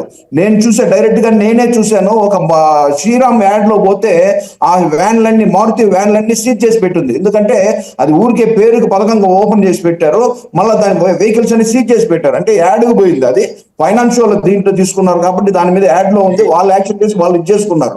సో అది మన గవర్నమెంట్ కి దీని కాదు. వీళ్ళు ఏదైతే ఉందో వాళ్ళకి సంబంధించిన వ్యక్తులు ఎవరైతే ఉన్నారో వాళ్ళకి డబ్బులు ఇచ్చి వాళ్ళు చేసుకున్న పని అది. సో దీని గురించి ఖచ్చితంగా ప్రభుత్వ ధనాన్ని ఎక్కడ ఒక్క రూపాయి కూడా దుర్వినియోగం చేసే పరిస్థితి లేకుండా ఖచ్చితంగా దాని మీద సమీక్షలు జరుగుతున్నాయి. అది కాదు ముఖ్యం సార్, ఇప్పుడు ప్రజలకి ఏదైతే సామాన్య ప్రజలు ఉన్నారో వాళ్ళకి కరెక్ట్ న్యాయం జరిగే విధంగా ఆలోచిస్తున్నాం. సో అది ముఖ్యం తప్పితే ఇప్పుడు వాహనాలు అనేది ఖచ్చితంగా ఈ ప్రభుత్వం, కూటమి ప్రభుత్వం ఎక్కడ ఏ ఒక్క రూపాయి కూడా వృధా కానివ్వకుండా చూసుకునే బాధ్యతలు కూడా ఖచ్చితంగా చేస్తున్నాము. ఎటువంటి దాని గురించి ఆలోచన అవసరం లేదు. ఖచ్చితంగా మంచి నిర్ణయాలు వస్తాయి, చాలా త్వరలోనే మంచి నిర్ణయాలు వస్తాయి. ఏది బెటర్ గా ఉంటుందో, సామాన్య ప్రజలకు ఏదైతే బెటర్ ఉంటుందో దాన్ని ఖచ్చితంగా దాన్ని ఇంప్లిమెంట్ చేయడానికే ఖచ్చితంగా ప్రక్రియ జరుగుతుందండి. Right sir. విజయకిరణ్ గారు నమస్తే అండి. Sir good morning sir. So ఏదైతే మీరు వచ్చిన తర్వాత మేము అన్నీ అరికట్టేస్తాము అని చెప్పారు, మరి తీరా కట్ చేస్తే ఎక్కడికక్కడ ఇంకా నడుస్తాను. అసలు ప్రభుత్వం మారిందా లేదా అనే డౌట్ వస్తుంది. ఎందుకంటే అక్కడ పోలీస్ వ్యవస్థ చూస్తేనేమో ఏదో నోటీసులు ఇచ్చేస్తున్నారు, వదిలేస్తున్నారు అని చెప్పేసి పవన్ కళ్యాణ్ గారు డైరెక్ట్గా ఇచ్చారు. అట్లాగే ఇక్కడ రేషన్ కుంభకోణం ఆల్రెడీ గతంలో కూడా మనం చర్చించాం. ఎందుకంటే ఇది పేదలకు సంబంధించిన అంశం. అందు గురించే ఎవరు దీని గురించి చర్చ పెట్టకపోయినా నేను మాత్రం ఖచ్చితంగా పెట్టాలి అనే ఉద్దేశంతోనే ఈ యొక్క చర్చకు తీసుకొచ్చాను ఈ విషయాన్ని. సో అటువంటి పేదల కడుపు నింపుకునే దానిని కూడా కుంభకోణానికి పాల్పడుతున్న కొంతమంది రాబందులు లాంటి వ్యక్తులు, మరి అటువంటి వ్యక్తులని ఎందుకని అరికట్టలేకపోతున్నారు? ప్రధానంగా కాకినాడ పోర్టులో కొన్ని లక్షల మెట్రిక్ టన్నుల బియ్యం నిల్వ ఉంచటం, మరి అక్కడ నుంచి అక్రమంగా ఏదైతే గ్రీన్ ఛానల్ అని చెప్పేసి గత ప్రభుత్వ హయాంలో, గ్రీన్ ఛానల్ అంటే తెలుసా మీకు, అక్కడ పోర్ట్ నుంచి మొదలు పెడితే చిత్తూరు దాకా ఎక్కడ కూడా ఆ వెహికల్స్ ఆపడానికి లేదు అని చెప్పేసి అందరు ఎవరి కాళ్ళకి సమాచారం అందిస్తారు. పోలీస్ శాఖ కావచ్చు, అలాగే రెవెన్యూ శాఖ కావచ్చు. అది నుంచేసి ఎక్కడ ఆపడానికి లేకుండా చేసేసి ఆ విధంగా జరిగింది అంతా. మరి ఇప్పుడు మీరు అధికారంలోకి వచ్చేసి 6 నెలలు అయిపోయింది, తీరా కట్ చేస్తే నిన్న కూడా దొరికినాయి. మరి ఏమంటారు మీరు? సార్ ఇప్పుడు ఇవాళ తీసుకున్న టాపిక్ చాలా ఇంపార్టెంట్, ఎందుకంటే పేద ప్రజలకు సంబంధించినటువంటి అంశం. ఎందుకంటే అత్యధికులు భారతదేశంలో ఇంకా పేదవారిగానే ఉన్నారు. ఆ పేదవారి యొక్క జీవితానికి ఒక భరోసా ఈ యొక్క ఈ రేషన్ కార్డు కానీ రేషన్ బియ్యం కానీ ఇవన్నీ కూడా ఒక భరోసా. ఇటువంటి కీలకమైన దానిపైన ఇవాళ మనందరం కూడా ఈ ప్రభుత్వాన్ని అందరం కూడా కంగ్రాట్స్ చేయాలా, తర్వాత ఈ చేసినటువంటి దీనికి అందరూ కూడా మెచ్చుకోవాలి. ఎందుకంటే ఇప్పుడు అంత పెద్ద డంపుని పట్టుకున్నారంటే ఈ ప్రభుత్వం ఎంత నిష్పక్షపాతంగా తప్పును పట్టుకోవాలనేటువంటి దృఢ నిశ్చయంతో పనిచేస్తుంది అనేటువంటి దానికి ఇది ఒక నిదర్శనం. దీన్ని అందరం కూడా ముక్తకంగా హర్షించాల్సినటువంటి అంశం. ఇప్పుడు అయితే ఇక్కడ వరకు బాగానే ఉంది, హర్షిద్దాం. కానీ మీ ప్రభుత్వ హయాంలో అంత డేర్గా మేము చేసుకోవచ్చు అనే ధీమాలు వాళ్ళు చేసుకుంటున్నారు అంటే దానిని బట్టి ఏమని అర్థం చేసుకోవాలి చెప్పండి. ఇది మా ప్రభుత్వంలో చేసిన డంపా లేదా గత ప్రభుత్వంలోనే డంప్ చేసి పెట్టుకున్న దాన్ని పట్టుకున్నారా అనేటువంటిది విచారణలో బయటకు వస్తుంది. ఇప్పుడు చేసినా అప్పుడు చేసినా అత్యంత తీవ్రంగా పరిగణించాల్సినటువంటి అంశం. ఎందుకంటే ఇది పేదవాడికి సంబంధించిన అంశం. ఇటువంటి చేసే వాటిపైన ఏ ప్రభుత్వం ఉన్నా సరే కఠినమైన చర్యలు తీసుకోవాల్సినటువంటి అవసరం ఉంది. గతంలో స్వయంగా ఎమ్మెల్యేలే దీనిపైన ఈ డంపులు పెట్టడం, వాళ్ళ మిల్లుల్లో పెట్టుకోవటం, మన చంద్రశేఖర్ రెడ్డి గారి ప్రస్థానం మొత్తం కూడా దానిపైనే నడిచింది. ఆయన ఎదుగుదల మొత్తం రేషన్ బియ్యం పైనే జరిగింది. అది అందరికీ జగమెరిగిన సత్యం. దానిపైన కూడా విచారణ జరుగుతా ఉంది. ఇప్పుడు ఈ రేషన్ కి సంబంధించి రాబోయే రోజుల్లో విప్లవాత్మకమైనటువంటి మార్పులు రాబోతా ఉన్నాయి. ఎవరు కూడా ఊహించినటువంటి మార్పులు రాబోతా ఉన్నాయి. ఈ జరుగుతున్నటువంటి స్కామ్ పైన మాత్రం ఖచ్చితంగా మంచి నిర్ణయాలు రాబోతా ఉన్నాయి. ఇందాక జనసేన సోదరుడు కూడా చెప్పాడు, విప్లవాత్మక మార్పుల్లో అది డైరెక్ట్ క్యాష్ పంపిస్తారా, దానికి సంబంధించినటువంటి ఏర్పాట్లు చేస్తా ఉన్నారు. ఇక్కడ అది వచ్చేలోపు ఇక్కడ చిత్తశుద్ధి అధికారుల్లో కూడా ఉండాలి. ఇవాళ మనోహర్ గారు మొత్తం తిరుగుతా ఉన్నారు, వారు చేస్తా ఉన్నారు. కానీ దాన్ని ఇంప్లిమెంట్ చేయాల్సిన బాధ్యత అధికారుల పైన ఉంటుంది. అధికారులు ఎక్కడైనా సరే కొంత నిర్లక్ష్యంగా వ్యవహరించినా ఇటువంటి తప్పులు జరుగుతూ ఉంటాయి. గత ప్రభుత్వంలో పనిచేసినటువంటి తీరుగా ఈ ప్రభుత్వంలో పనిచేస్తే ఊరుకునే సమస్య లేదు. చట్టం ఎవరికైనా ఒకేలాగా అప్లికబుల్ అవుతుంది. అది మా ప్రభుత్వం, మా నాయకులైనా సరే, వైసీపీ నాయకులైనా సరే అందరికి ఒకేలాగా అప్లికబుల్ అవుతుంది. తప్పు చేసిన వాడిని ఎవరినైనా క్షమించమని చెప్పి స్పష్టంగా మా ప్రీతం ముఖ్యమంత్రి చంద్రబాబు నాయుడు గారు చెప్తున్నారు, ఉప ముఖ్యమంత్రి పవన్ కళ్యాణ్ గారు చెప్తున్నారు, లోకేష్ గారు. వీళ్ళు ముగ్గురు కూడా ఒకటే స్టాండ్. ప్రజలకు మంచి జరగాల, తప్పు చేసిన వాడు ఎవడైనా సరే, మనవాడైనా బయటవాడైనా సరే చట్టం ఒకేలాగా అప్లికబుల్ అవ్వాలా. ఇది జరగకే ఈ విధమైనటువంటి కార్యక్రమాలన్నీ కూడా గత ప్రభుత్వంలో జరిగినాయి. ఇటువంటి కొంతమంది మీ పార్టీకి సంబంధించిన ఎమ్మెల్యేలు కూడా ఈ రేషన్ కుంభకోణాల్లో అక్కడక్కడ ఉన్నట్లుగా సమాచారం చూసుకోండి మరి ఒకసారి. సార్, మా పార్టీకి సంబంధించిన ఎమ్మెల్యేలు ఎక్కడా కూడా ఇన్వాల్వ్ అవుతారని కానీ అయ్యారని కానీ అవకాశం లేదు. ఎందుకంటే మా ఎమ్మెల్యేలకు సంబంధించి మా నాయకుడు ఇచ్చినటువంటి లైన్ ఏదైతే ఉందో ఆ లైన్. ఇంకా ఒక విషయం అండి, ఇప్పుడు పేదవాడికి సంబంధించిన బియ్యంలో ఇన్వాల్వ్ అయ్యేటువంటి నీచమైన నాయకులు మా ప్రభుత్వంలో లేరు. మా ప్రభుత్వ నాయకులు ఎట్టి పరిస్థితిలో కూడా ఇటువంటి కార్యక్రమాలు చేయరు. ఒకవేళ కింద స్థాయిలో ఎవడన్నా చేసినా దాన్ని ఖచ్చితంగా అడ్రస్ చేస్తాము, వారిని చట్ట ప్రకారం శిక్షిస్తాము. అది మా పార్టీ వాడైనప్పటికి కూడా ఇది గుర్తు పెట్టుకోండి. ఇక్కడ అది ఇంపార్టెంట్ సబ్జెక్టు. కాబట్టి ఖచ్చితంగా అసెంబ్లీ సాక్షిగా కూడా బాబు గారు చెప్పారు, మన వాళ్ళు చాలా జాగ్రత్తగా ఉండాలి. వాళ్ళు కొంచెం జాగ్రత్తగా ఉంటే చాలు, మేము చాలా జాగ్రత్తగా. ఎందుకంటే మేము ఇప్పుడు అద్దాల మేడలో ఉన్నాం, అధికారం అనేటువంటి అద్దాల మేడలో ఉన్నాం. రాళ్ళు వేయడానికి అవకాశం ఉంటది కాబట్టి ఆ రాళ్ళు వేయడానికి ఎవరికి కూడా అవకాశం ఇవ్వకుండా ప్రజలకు మంచి చేసి మళ్ళీ మనమే కావాలి అనేటువంటి పరిపాలన ఇవ్వాలనేటువంటి మా అభిప్రాయం సార్. వాళ్ళు అసలు రాళ్ళు పట్టుకునే ఛాన్స్ కూడా మీరు ఇవ్వకండి. ఇవ్వకూడదనే కదా సార్ ఇప్పుడు మా ప్రయత్నం అంతా కూడా, వాళ్ళకి ఛాన్స్ ఇవ్వకూడదనే కదా. ఇవ్వకుండా మంచి చేయాలి ప్రజలకు అనేటువంటిదే మా అభిప్రాయం. వాళ్ళు చూడండి, రాష్ట్ర వ్యాప్తంగా కూడా ఎక్కడ చూసినా సరే అభివృద్ధి కార్యక్రమాలు, రోడ్లు కానివ్వండి, కాలువలు కానివ్వండి, రహదారులు కానీ అన్ని కూడా చక్కగా వేస్తా ఉన్నారు. మనం గతంలో దాచేపల్లికి సంబంధించండి, ఒక కుర్రవాడు వాళ్ళ భార్య హాస్పిటల్లో ఉంటే ఆమెకి డబ్బులు తీసుకొని హాస్పిటల్కి వెళ్ళటానికైనా ఇంటికి వెళ్తుంటే ఆ రాళ్ల మధ్యలో ఆ గుంతల రాళ్లలో పడి మనిషి చనిపోయేటువంటి దీనమైనటువంటి పరిస్థితి కదండి అప్పట్లో. కాబట్టి ఇప్పుడు ఆ పరిస్థితి లేకుండా బ్రహ్మాండమైనటువంటి అభివృద్ధి, సంక్షేమం రెండు తీసుకెళ్తా ఉన్నాం. ఎక్కడా కూడా చట్ట వ్యతిరేక కార్యక్రమాలు చేసే వాళ్ళు ఎవరిని కూడా ఉపేక్షించమనేటువంటి మాత్రం స్పష్టంగా చెప్పదలుచుకున్నాం. Right sir. లక్ష్మణరావు గారు నమస్తే అండి. ప్రసాద్ గారు నమస్తే అండి. పార్టీలు మాత్రమే మారిన అధికారంలోకి. కానీ మీ నాయకులు మాత్రం బ్రహ్మాండంగా హవా కొనసాగించుకుంటున్నారు అనేదానికి ప్రత్యక్ష నిదర్శనం నిన్ననే ద్వారంపూడి చంద్రశేఖర్ రెడ్డి గారి సమక్షంలోనే, ఆయన కనుసన్నల్లోనే ఈ యొక్క అక్రమ దందా నడుస్తుందనేది కూడా నిన్న వార్తలు వచ్చినాయి. ఏమంటారు మీరు? ప్రసాద్ గారు, మీకు ప్యానల్ ఉన్న పెద్దలకి ఆదన్ టీవీక్స్ యాజమాన్య హృదయపూర్వక నమస్కారాలు అండి. నమస్కారం అండి. గతంలో మరి ద్వారంపూడి చంద్రశేఖర్ రెడ్డి గారి మీద ఎన్నో అభియోగాలు, ఆరోపణలు చేశారు. గతంలో చేశారు, ఇప్పుడు కూడా. అది రైస్ మిల్లులు అనేవి ఇప్పుడు కాదంటే దాదాపుగా 50 సంవత్సరాల నుంచి వాళ్ళ నాన్నగారు, వాళ్ళ తాతగారి నుంచి కూడా వాళ్ళకి రైస్ బిజినెస్ ఎక్కువ కాబట్టి అక్కడి నుంచి అందుకు వాళ్ళే ద్వారంపూడి చంద్రశేఖర్ రెడ్డి గారిని రైస్ రెడ్డి కూడా అంటారు. ఎందుకంటే వాళ్ళ తరతరాల నుంచి చేస్తున్నటువంటి వ్యాపారం వాళ్ళు ఎక్కువ ఇంక్లూడింగ్. అంటే ఇప్పుడు ఎంతోమంది సీఎంలు మారారు, ఎంతోమంది మినిస్టర్లు ఎంతోమంది మారారు. వాళ్ళు ఒక లీగల్గా ఏదైతే ఆ కంపెనీకి కావాల్సినటువంటి లైసెన్స్ పరంగా వాళ్ళ వ్యాపారాలు వాళ్ళు చేసుకుంటారు. ఈ రోజున ఏదో ద్వారంపూడి చంద్రశేఖర్ రెడ్డి గారు మరి పవన్ కళ్యాణ్ గారిని టార్గెట్ చేశారనో, లేదంటే చంద్రబాబు నాయుడు గారిని, లోకేష్ గారిని టార్గెట్ చేసి మాట్లాడారనో, లేదా రా పవన్ కళ్యాణ్ నువ్వు నా మీదే పోటీ చేయి, నువ్వు ఎక్కడ ఎందుకో రా తెలుసుకుందా నా మీదే పోటీ చేయని సవాల్ ఇచ్చారనో, లేదంటే ఆ ప్రభుత్వం పైన గతంలో ఉన్నటువంటి వాళ్ళు చేసిన అన్యాయాల అక్రమాల పైన బలంగా వాయిస్ వినిపించారని, ఇవన్నీ కూడా ద్వారంపూడి చంద్రశేఖర్ రెడ్డి గారి మీద వీళ్ళు చేస్తున్నటువంటి అభియోగాల, ఆరోపణలు మనం చూస్తూ ఉన్నాం. మన రాష్ట్రంలో, మన దేశంలో మనం చూస్తూ అందరూ తెలిసిందండి. బిలో ప్రాపర్టీ పీపుల్ కానీ అబౌవ్ ప్రాపర్టీ పీపుల్ కానీ ఉంటారు. అంటే దారిద్రపు రేఖకి కింద ఉన్నాళ్ళు, దారిద్రపు రేఖకి ఎగువగా ఉన్న వాళ్ళకి ఏంటంటే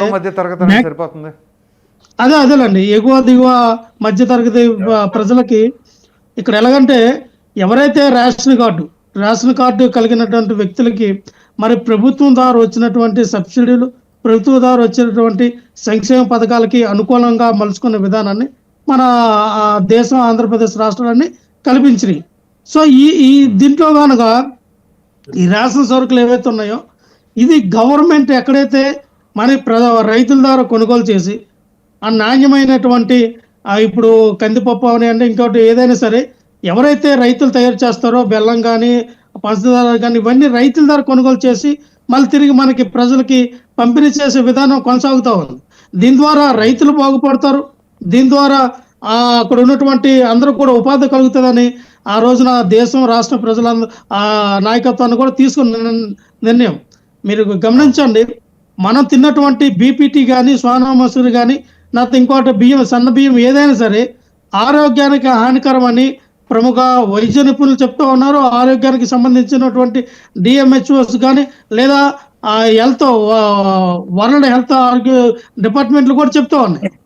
ఏదైతే మనకి ఇస్తూ ఉన్నారో ఈ యొక్క దొడ్డ బియ్యం అంటారండి కొన్ని చోట్ల కొంతమంది, రేషన్ బియ్యం ఇది ఆరోగ్యానికి మంచిది, బీపీ కానీ షుగర్ కానీ ఉన్న వాళ్ళకి ఖచ్చితంగా ఈ యొక్క బియ్యం తినడం వల్ల చాలా కంట్రోల్లో, బీపీ షుగర్ కంట్రోల్లో ఉంటున్నాయని వైద్య నిపుణులు చాలా మంది చెప్తూ ఉన్నారు. కాబట్టి సో దీని గవర్నమెంట్ ఏం చెప్తా ఉంది, 45 రూపాయలకి పర్చేజ్ చేస్తుంది రైతుల దగ్గర, మనకి ఉచితంగా ఒక కిలో బియ్యం కిలోకి 45 రూపాయలు చొప్పున కొని మనకు ఉచితంగా ఇవ్వడం జరుగుతాం. ప్రసాద్ గారు, మనిషికి 5 కేజీలు ఇస్తున్నారులేండి. అవునండి, మనిషికి 5 కేజీలు అంటే 45 రూపాయలకి ఒక కిలో బియ్యం కొని మనిషికి 5 కిలోల చొప్పున ఇస్తూ ఉన్నారు. ఆ ఇంట్లో ఎంతమంది ఉంటే అంతమందికి. సో ఈ రోజున ఫ్రీగా వచ్చినటువంటి బియ్యం వీళ్ళు ఏం చేస్తూ ఉన్నారంటే కొంతమంది మరి 16 రూపాయలకి, 19 రూపాయలకి, 25 రూపాయలకి అక్కడ ఉన్నటువంటి స్థానిక ఎవరైతే వెండర్స్ ఉంటారో, స్థానిక ఉన్నటువంటి వర్తకులు, వ్యాపార వర్తకులు ఎవరు ఉంటారో వాళ్ళకి అమ్మేయడం జరుగుతూ ఉంది. సో ఇవన్నీ రీసైక్లింగ్ ఏం జరుగుతూ ఉందంటే మళ్ళీ ఇది కొన్నటువంటి వ్యాపారస్తుడు మనం తీసుకెళ్ళి ఏదైతే స్థానిక మిల్లర్స్ ఉంటాయో, అది ఏ పార్టీ అవునండి, ఇది వైఎస్ఆర్, టీడీపీ, బీజేపీ అని కాదు, డబ్బులు పెట్టి ఎవరైతే మిల్లర్ పెట్టుకుంటారో ఆ స్థానిక రైస్ మిల్కి వెళ్తూ ఉంది. మళ్ళీ దాన్నే రీమోడల్గా మన గవర్నమెంట్కి అమ్మడం జరుగుతుంది. ఎంత స్కామ్ జరుగుతుంది అంటే ప్రసాద్ గారు, నేను ఇక్కడ చెప్పేది ఏమిటంటే 16 రూపాయలకి వీళ్ళు ప్రజల ద్వారా కొని అదే మిల్లర్ మళ్ళీ గవర్నమెంట్కి 45 రూపాయలకు అమ్ముతా ఉన్నాడు. 45 రూపాయలకు అమ్ముతా ఉన్నాడు. చూడండి ఇక్కడ, అంటే ఒక కిలో మీద 19 రూపాయల పైన, 26 రూపాయల పైన ఒక కిలోకి వస్తూ ఉంది ఆ మిల్లర్కి. సో దీని మీద ప్రభుత్వం దృష్టి పెట్టాలి. ఇప్పుడున్నటువంటి ప్రభుత్వం దీని మీద దృష్టి పెట్టాలి. ఈ రీసైక్లింగ్ అయ్యే ఆ బియ్యం కూడా ప్రమాదకరం అండి. ఒక్కసారి రాసిన బియ్యము అది మిల్లర్ నుంచి బయటకు వచ్చిన తర్వాత దాన్ని మనం నేరుగా వినియోగించాలి. ఇది రీసైక్లింగ్ 2-3 సార్లు రీసైక్లింగ్ అయితే ఇది క్యాన్సర్ కూడా కారణాలు దారితీస్తాయి. కాబట్టి రీసైక్లింగ్ బియ్యం కూడా మంచిది కాదని వైద్యులు చెప్తా ఉన్నారు. దీనిపైన కూడా గవర్నమెంట్ దీని మీద దృష్టి పెట్టాలి. సబ్మిట్ చేద్దాం, చర్యలు తీసుకోమని చెబుదాం. తీసుకోవాలి. ఎందుకంటే చంద్రశేఖర్ రెడ్డి గారు ఒక నిమిషం సార్, ఒక నిమిషం ద్వారంపూడి చంద్రశేఖర్ రెడ్డి గారి మీద అభియోగాలు సార్ ఇవన్నీ. నేను ఒకటే చెప్తా ఉన్నా, ఎందుకు అన్ని చెప్పుకొచ్చానంటే నిన్న కంపెనీ, ఒక నిమిషం గోడౌన్ చెప్తాను నేను, లవణ ఇంటర్నేషనల్ కంపెనీ అని చెప్పేసి నిన్న అక్కడ గోడౌన్లో సుమారుగా 14,000 మెట్రిక్ టన్నుల బియ్యం అక్కడ గోడౌన్లో దొరికింది. అది ఎవరిదే కంపెనీ అని అంటే ఒక నార్త్ ఇండియన్ది. ఆ నార్త్ ఇండియన్ వచ్చి ఇక్కడ వ్యాపారం చేస్తున్నాడు. కానీ ఆ నార్త్ ఇండియన్ వెనకాల కర్త కర్మ క్రియ మొత్తం ద్వారంపూడి గారే అని చెప్పేసి తేలింది. ఏమంటారు సార్? మీరు మంచి ప్రశ్న అడిగారు. నేను అదే చెప్తాను. ఎక్కడ బియ్యం రాష్ట్రంలో ఆంధ్రప్రదేశ్లో ఎక్కడ బియ్యం పట్టుబడినా ద్వారంపూడి చంద్రశేఖర్ రెడ్డి గారికి సంబంధించినవే. రాష్ట్రంలో ఎక్కడ భూ కబ్జాలు జరిగినా ఉనండి, రాష్ట్రంలో ఎక్కడ భూ కబ్జాలు జరిగినా పెద్దిరెడ్డి రామచంద్రారెడ్డి వ్యక్తులు వచ్చి వాళ్ళ అనువాదులు వచ్చి భూ కబ్జా చేశారని చెప్పడం. రాష్ట్రంలో లోపాలు ఎక్కడ జరిగినా, రాష్ట్ర పరిపాలనలో తప్పులు ఎక్కడ జరిగినా, రాష్ట్రం ఈ 6 నెలల పరిపాలన చేత కాకపోయినా జగన్మోహన్ రెడ్డి గారు చేసిన తప్పు చూడండి. ఎలాగ చెప్తూ ఉన్నారంటే జగన్మోహన్ రెడ్డి గారు చేసిన తప్పు, ఈ 6 నెలలు మీ ప్రభుత్వం బాగా పరిపాలించలేకపోయావు, లా అండ్ ఆర్డర్ సరిగా లేదు, ఇంకోటి సరిగా లేదు, ఇంకోటి మేము ఇవ్వలేకపోతున్నాం, గతంలో వీళ్ళు చేసిన తప్పు, గతంలో పోలీసులు చేసిన తప్పు అని ఎంతగానో నెట్టుకొస్తారు. 6 నెలలు నెట్టుకొచ్చారు, మా అయితే ఇంకో 6 నెలలు నెట్టుకొస్తారు. ప్రజలు గమనిస్తారు ప్రసాద్ గారు. ఇంకా 6 నెలలు ఎట్లేరులేండి, కష్టం 6 నెలలకే నేను అనేదేనంటే వీళ్ళు ఎలా తయారంటే 6 ఇప్పుడు ఒకటే సార్, మీరు మీ దగ్గర ఉన్నటువంటి ప్రామాణికం ఏంటి, అవి చంద్రశేఖర్ రెడ్డి గారివే ఆయనే చేపిస్తా ఉన్నారని ఏ రకంగా మీరు చెప్పగలరు? ఒకరు చెప్తే మీరు ఇంతవరకు ఆయన ఎందుకు అరెస్ట్ చేయాలా? ఎందుకైనా ఆయనకి సుమోటుగా నోటీసులు ఇవ్వాలా? ఎందుకు దర్యాప్తుకి మీరు ఆయన్ని పిలవాలా? ఎందుకు ఆయన దర్యాప్తు చేయలేదు, ఎందుకని ఎంక్వైరీ చేయట్లేదంటే వాళ్ళ దగ్గర ఎటువంటి ఆధారాలు లేవు. వినండి విజయ్ గారు, వీళ్ళ దగ్గర ఏ ఆధారాలు లేవు. కావాలంటే గొడ్డ కాల్సి మొహం మీద పడే, ఎందుకంటే అరెస్ట్ చేయకుండా ఆధారాలు ఉంటే అరెస్ట్ చేయొచ్చు. ఎందుకు అరెస్ట్ చేయలేదంటే పోలీసులు కూడా ఆళ్ళోళ్లే ఉన్నారని చెప్పేసి మీరు చెబుతారు. చెప్పండి లక్ష్మణ్ గారు. నేను అదే చెప్పా ప్రసాద్ గారు. ఏంటంటే పోలీసులు ఇంకా మా మాట వింటారని అన్నారు, వింటారో నాకు అర్థం కావట్లా.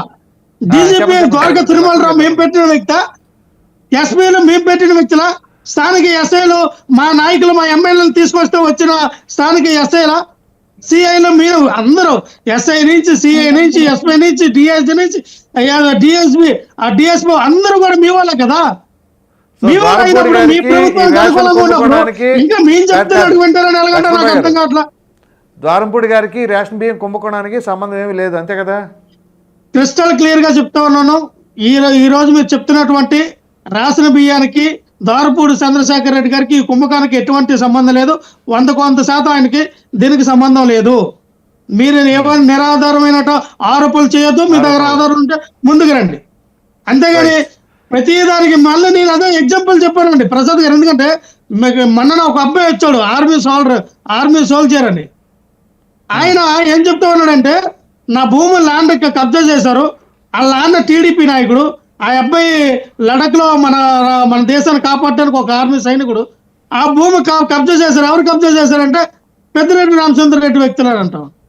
ఆయన 10 సార్లు ట్వీట్లు పెడితే నారా లోకేష్ గారు, చంద్రబాబు నాయుడు గారు, పవన్ కళ్యాణ్ గారు రిప్లై అవ్వాల. వాళ్ళ నాన్నగారు చనిపోక ముందు, చనిపోయిన తర్వాత ట్వీట్ పెట్టినా వాళ్ళకి రిప్లై అవ్వాల. ఆయన ఏమంటాడు, ఇప్పుడు నాకు నారా లోకేష్ ఆఫీస్ నుంచి మెసేజ్ వచ్చింది, ఇప్పుడు ఆయన స్క్రీన్ మార్చాడు కొత్తగా. అంటే ఎటు వెళ్తుంది? మీరు నిజంగా మీ నాన్నగారికి మీకు అన్యాయం జరిగినప్పుడు గో హెడ్ పోలీసు వ్యవస్థను ఎంక్వైరీ చేయించండి, కానీ లేనిపోయిన ఆరోపణలు చేయొద్దంటా ఉన్నాం. పెద్ద వ్యక్తులు కాపాదించుకోవద్దండి ప్రసాద్ గారు. ఇప్పుడు ఎక్కడ ఏం జరుగుతుందండి, పలానా వ్యక్తులు, నేను అదే చెప్తాను సార్, పలానా ఊర్లో ఒక మర్డర్ జరిగింది అనుకోండి, నారా లోకేష్ గారు చేయమన్నారు అని చెప్పి అయిపోయిందా? ఏ సోర్స్ తో చెప్పో నారా లోకేష్ చేయించారని, ఏ సోర్స్ తో చెప్పో పవన్ కళ్యాణ్ గారు పలానా అమ్మాయిని రేపు చేయమని చెప్పారని, ఏ సోర్స్ తో చెప్పో పలానా దగ్గర భూ కబ్జా చంద్రబాబు నాయుడు గారు చెప్తేనే నేను చేశానని. సో కాదు జగన్మోహన్ రెడ్డి గారు కూడా నారాసర్ రక్త చరిత్ర అని ఏ సోరుస్తా అన్నారు అప్పుడు? నేను మీరు అన్నారు కదా, ఇప్పుడు ఏ సోర్స్ అంటే జగన్మోహన్ రెడ్డి గారు మీరు కాసుకోండి, అమెరికా జైలు మీకోసం సిద్ధంగా ఉన్నాయి, తాడిపల్లి ప్యాలెస్ లో మీరు రిహార్సల్ చేస్తూ ఉన్నారు, ఎలా ఉండాలి, ఏం చేయాలి, ఏ బన్న తినాలి, ఏ జామ్ తినాలి, ఎలాగ మీరు పడుకోవాలి ఏంటనేది జగన్మోహన్ రెడ్డి గారు తాడిపల్లి ప్యాలెస్ లోనే రిహార్సల్ చేస్తూ ఉన్నారని మీరు ఏ టీవీలో డిబేట్లు పెడుతున్నారు? కాదు లక్ష్మణరావు గారు, 41 పేజీల రిపోర్ట్ ఉంది నా దగ్గర. ఇప్పుడు అది తీసాను అనుకోండి, మళ్ళీ చాలా ఉంటుంది. డెఫినెట్ గా మాట్లాడితే ప్రసాద్ గారు ఇంకా నెక్స్ట్ రౌండ్ అదే తొందరగా వైసీపీ ఒక్క నిమిషం, వైసీపీ వాళ్ళు తొందర రావట్లా బయటికి ఈ టాపిక్ పెడతంటే అసలు. సరే నేను వస్తానండి ప్రసాద్ గారు, నెక్స్ట్ రౌండ్ అది మాట్లాడదాం. మీరు మాట్లాడతారు మాట్లాడదాం, పెడతా నెక్స్ట్ రౌండ్ అదే నేను పెడతా. మీ గట్స్ ఎందుకంటే ఒకటే సార్ ప్రసాద్ గారు, ప్రజలకి నిజాలు తెలియాలా, ప్రజలకి ఏంటి తెలియాలా, అంతేగాని మనం లేనిపోయినంత కూడా ఒక భూమిని తీసుకెళ్ళిన ప్రజలు కూడా I appreciate your spirit Lakshman. ఒక నిమిషం మరలా వస్తాను నేను. మస్తాన్ రావు గారు నమస్తే అండి. నమస్తే. సో ఏదైతే రేషన్ కుంభకోణం పట్టి పీడిస్తూనే ఉంది ఆంధ్రప్రదేశ్ రాష్ట్రాన్ని, పేదలు పట్టుమని ఒక పూట భోజనం చేద్దామంటే దాని మీద కూడా పొట్టగొట్టే పరిస్థితి లాగా ఉంది, ఏమంటారు మీరు? ఖచ్చితంగానండి. అంటే రేషన్ బియ్యం అనేది ఈ అక్రమ సరఫరాదారులు ఇదంతా కూడా చిన్న ఇదిగా కాదు, మాఫియాగా వెళ్ళిపోయింది. కొన్ని దశాబ్దాలుగా వెళ్ళిపోయింది. ఏ ప్రభుత్వం అధికారంలో ఉన్నా వాళ్ళకేం సంబంధం లేదు, అవి జరిగిపోతా ఉంటాయి. అంతెందుకు సార్, నిన్న కాకినాడ పోర్టులో మనము షాన్మోహన్ గారు, జిల్లా కలెక్టర్ షాన్మోహన్ గారు సోదాలు చేశారు. ఎవరెవరిని తీసుకుని వెళ్ళి చేశారు? పోలీసు, పోర్టు అధికారులు, మెరైన్ అధికారులు, రెవెన్యూ అధికారులు, పౌర సరఫరాల అధికారులు, వీళ్ళందరూ కూడా పెద్ద ఎత్తున ఒక బృందంగా ఏర్పడి ఒక పడవ తీసుకొని వెళ్ళి వాళ్ళకి ఒక సమాచారం అందిందనమాట. ఏంటంటే పశ్చిమ ఆఫ్రికాకి సంబంధించి ఒక నౌక స్టెల్లా ఎల్ నౌకలో బియ్యము 42,000 పైగా దానికి కెపాసిటీ, 52,000 టన్నులు కెపాసిటీ ఉంది దానికి. దానిలో 38,000 లోడ్ చేశారు. 38,000 టన్నులు 38,000 టన్నులు లోడ్ చేస్తే దానిలో 640 టన్నులు, అంటే వీళ్ళు చెక్ చేస్తే 640 టన్నులు మన రాష్ట్ర ప్రభుత్వం ద్వారా ప్రజలకు అందాల్సిన బియ్యం ఉన్నట్లు గుర్తించారు. సో అంటే ఇప్పుడు ఇంకా అది ఎక్కడికి వెళ్తుంది అంటే పశ్చిమ ఆఫ్రికాకి సంబంధించిన ఓ దేశానికి వెళ్తుంది. సో ఇప్పుడు మనం చూసినట్లయితే ఏంటంటే, మనం జూన్ కూటమి ప్రభుత్వం కొద్దిగా వెనక్కి వెళ్తే పవన్ కళ్యాణ్ గారు కాకినాడలో పర్యటించినప్పుడు ద్వారంపూడి చంద్రశేఖర్ రెడ్డి గారు ఒక ఎబ్యూజ్డ్ లాంగ్వేజ్ తో ఎవరు ఏ రాజకీయ నాయకుడు ఉచ్చరించిన విధంగా జనసేన అధినేతని, నేను ఇప్పుడు అది అనలేను, ఆయన ఉచ్చరించారు. వైసీపీ అధినేత కానీ వాళ్ళ పార్టీ నాయకులు కానీ ఎవరు ఖండించలేదు. ఓకే, దాని జోలికి వెళ్తలేదు. ఆ సందర్భంలో పవన్ కళ్యాణ్ గారు ఒక ఆరోపణ చేశారు. ఏంటంటే, మీరు రేషన్ బియ్యం మాఫియా నీ ఆధారం నడుస్తుంది, నీ సంగతి తేలుస్తాం, నీ గూండా రాజ్యాన్ని రూపుమాపుతాం, మిమ్మల్ని రోడ్ల మీద ప్రజల ఎదుట తిప్పే పరిస్థితి కూడా ఉంటుందని చాలా ఆగ్రహంగా ఊగిపోతూ కూడా మాట్లాడే పరిస్థితి. ఆ తర్వాత జూన్ 4వ తారీఖున ఫలితాలు వచ్చాయి. జూన్ 12వ తారీఖున కూటమి ప్రభుత్వం అధికారం చేపట్టింది. జూన్ 27, 28 తేదీల్లో నాదెండ్ల మనోహర్ గారు సివిల్ సప్లైస్ మినిస్టర్ గా అధికారం చేపట్టగానే కాకినాడ వెళ్ళారు. కాకినాడ వెళ్ళి అక్కడ పోర్టులు కానీ అవన్నీ చెక్ చేశారు. చెక్ చేసిన సందర్భంలో మొత్తం సోదాలు జరిగితే 51,427 టన్నులు బియ్యం స్వాధీనం చేసుకొని దానిలో మొత్తం చూసినట్లయితే 24,936 టన్నుల బియ్యం విదేశాలకు ఎగుమతి అయ్యేందుకు రెడీగా ఉన్నాయి అనేది కూడా గుర్తించడం జరిగింది. ఆ సందర్భంగా ఆయన 2 రోజుల పాటు మొత్తం తనిఖీలు చేసిన తర్వాత మిల్లర్లు, రైస్ మిల్లర్లు, వీళ్ళతో సమావేశాలు, లేక అధికారులతో రివ్యూ అన్ని చేసిన తర్వాత కాకినాడ జిల్లా కార్యాలయంలో ఆయన ఒక ప్రకటన చేశారు. ఏంటంటే, ద్వారంపూడి చంద్రశేఖర్ రెడ్డి గారు, ఆయన కుటుంబీకులు ఉమ్మడి తూర్పుగోదావరి జిల్లా రైస్ మిల్లర్ సంఘానికి, రాష్ట్ర రైస్ మిల్లర్ సంఘానికి అధ్యక్షులుగా లేకపోతే వివిధ హోదాల్లో పనిచేశారు. అదేవిధంగా వైఎస్ఆర్సీపీ హయాంలో వాళ్ళకి మక్కువ ఎక్కువ, కార్పొరేషన్ చైర్మన్ రేషన్ సంబంధించిన మక్కువ ఎక్కువ కాబట్టి జగన్మోహన్ రెడ్డి గారు ఇచ్చారో, లేకపోతే వాళ్ళకి ఆ సబ్జెక్ట్ లో ఎక్స్పర్ట్లు కాబట్టి ఇచ్చారో, మొత్తాన్ని సివిల్ సప్లైస్ రాష్ట్ర చైర్మన్ కూడా వాళ్ళ బ్రదర్ కి ఇచ్చిన పరిస్థితి కూడా ఉంది. అవును. సో ఇవన్నీ ఆరోపణలు నేను చెప్తుంది కాదు, నాదెండ్ల మనోహర్ గారు ఆ రోజు ప్రెస్ మీట్ పెట్టి ఇట్లా వీళ్ళ వెనకాల ఉంది కాబట్టి వీళ్ళే ఈ రేషన్ బియ్యాన్ని ఆఫ్రికా దేశాలకు సరఫరా చేసిన కీలక పాత్ర పోషినారు, వీరు మొత్తం వెలికి తీస్తాము, వెలికి తీసి వాళ్ళని కేసులు పెడతాము, అవన్నీ కూడా ఎదుర్కోంటుందని చెప్పారు. అయితే ఆ సందర్భంలో ఏం చేశారంటే కాకినాడ పోర్టుకి సంబంధించి ఏవైతే ఎన్ని చెక్ పాయింట్లు ఉంటాయో ఆ చెక్ పాయింట్లు అన్నింటినీ దాటి ఎలా వెళ్తుంది అనేది కూడా ఆయన రివ్యూ చేశారు ఈ రేషన్ బియ్యం. అందుకని ఆ చెక్ పాయింట్లో కూడా కొన్ని ప్రత్యేకమైన అధికారుల్ని లేకపోతే ఒక విజిలెన్స్ అంటే కెమెరాస్ ని అని పెట్టారు. కానీ మరి నిన్న షాన్మోహన్ గారు 640 టన్నుల బియ్యం అక్కడ ఉన్నట్లు గుర్తించారు. మరి నాదెండ్ల మనోహర్ గారు పెట్టిన చెక్ పాయింట్ అన్ని ఏమైపోయాయి ఏంటి, దీని వెనకాల ఎవరున్నారు? ఆ చెక్ పాయింట్లు దాటి ఇప్పటికీ వెళ్తున్నాయంటే వ్యవస్థలో ఎంత లోపం ఉంది, అక్కడ ఉన్న రేషన్ మాఫియా ఏ విధంగా పెచ్చరిల్లిపోయింది, ఏ విధంగా వాళ్ళ పబ్బం గడుపుకుంటున్నారు, ఏ విధంగా వాళ్ళ విదేశాలకు పేదలకు అందాల్సిన బియ్యాన్ని వాళ్ళ కడుపు కొట్టి విదేశాలకి ఎక్కువ రేటుకి అమ్ముకుంటున్నారు. ఇవన్నీ తేలాల్సిన అంశాలు. మరి దీని మీద ఎందుకు అంటే నిన్న మనం చూసాం గంజాయికి సంబంధించి నిన్న ప్రత్యేక సమావేశం పెట్టి గంజాయి ఎలా అయితే ఎవరైతే పంట పండిస్తారో లేకపోతే వేరే రాష్ట్రాలకు ఎగుమతులు చేస్తారో వాళ్ళందరినీ కూడా ఉక్కుపాతంతో అణిచివేయాలని రివ్యూ చేసి ఒక నిర్ణయం తీసుకున్నారు. మరి దానికంటే పెద్దది, ఎందుకంటే ప్రభుత్వానికి కొన్ని వేల కోట్ల రూపాయలు, మనకి 1,40,00,000 రేషన్ కార్డులు ఉన్నాయండి. 1,40,00,000 కుటుంబంలో ఉన్న ప్రతి వ్యక్తికి 5 కిలోల చొప్పున ఎన్ని లక్షల టన్నులు ప్రతి నెల 40 రూపాయల చొప్పున బహిరంగ మార్కెట్ లో కొని వాళ్ళకి ఉచితంగా ఇస్తున్న పరిస్థితి. సో దాన్ని మళ్ళీ ఇందా లక్ష్మణరావు గారు చెప్పినట్లు 15 రూపాయలకో 16 రూపాయలకో కొని 10 రూపాయలే సార్. 10 రూపాయలు అక్కడ అంటే సబ్జెక్ట్ కరెక్ట్ అంటే రేషన్ 25 రూపాయలు మా ఊర్లో కిరాణా దుకాణాలకి వెళ్తేనేమో వాడు 15-20 రూపాయలకి అమ్ముతాడు. ఇమీడియట్ గా మీకు రేషన్ బియ్యం సరఫరా చేసే వాహనం దగ్గర అయితే 10 రూపాయలు ఇస్తారు. అక్కడ తేడా లబ్ధిదారులకేమో 10 రూపాయలు ఇచ్చేసి వ్యాపారస్తులేమో అమ్మేసుకుంటారులేండి. అది సో ఇది ఎలా ఉంది అంటే ద్వారంపూడి చంద్రశేఖర్ రెడ్డి గారి మీద నిజానికి పెద్ద ఎత్తున ఆరోపణలు చేశారు. వాళ్ళకి సంబంధించిన బినామీలే ఇవన్నీ కూడా సరఫరా చేస్తున్నారు నాదెండ్ల మనోహర్ గారు ఆరోపించారు. ప్రభుత్వం కూడా గుర్తించింది. ఇవన్నీ జరిగిన నేపథ్యంలో ఇప్పటికి 6 నెలలు అయిపోయిన తర్వాత ద్వారంపూడి చంద్రశేఖర్ రెడ్డి గారికి సంబంధించి ఎందుకు కేసు నమోదు చేయలేదు? ఎందుకు ఇప్పటికీ రేషన్ బియ్యం ఆయన కాదు వేరే రేషన్ బియ్యం మాఫియాకి సంబంధించి వెళ్తా ఉన్నాయి. ఈ రోజు 640 టన్నులు ఏ విధంగా వెళ్ళాయి? ఎందుకు వెళ్ళాయి? మీరు చెప్పిన ఇందాక ఆ బార్జీలు అంటారు అనమాట. అక్కడ కాకినాడ పోర్టుకి సంబంధించి బార్జీలకి సంబంధించి అక్కడ ఒక ఏరియా, ఆ ఏరియాలో కూడా మీరు పెట్టిన 14,000 టన్నులు రేషన్ బియ్యం నార్త్ కి సంబంధించిన ఒక అతన్ని దాని వెనకాల ద్వారంపూడి చంద్రశేఖర్ గారు. సరే బినామీలు ఎవరున్నారా ఏంటో ముందు ఆ లైసెన్స్ తీసుకుంటే ఎవరు, వాళ్ళు బియ్యం అక్కడికి ఎలా చేరుతుంది? నేను అనేది ఏంటంటే రాష్ట్ర వ్యాప్తంగా అన్ని చెక్ పోస్టులు దాటుకొని కాకినాడ పోర్టుకి ఎలా వెళ్తుంది?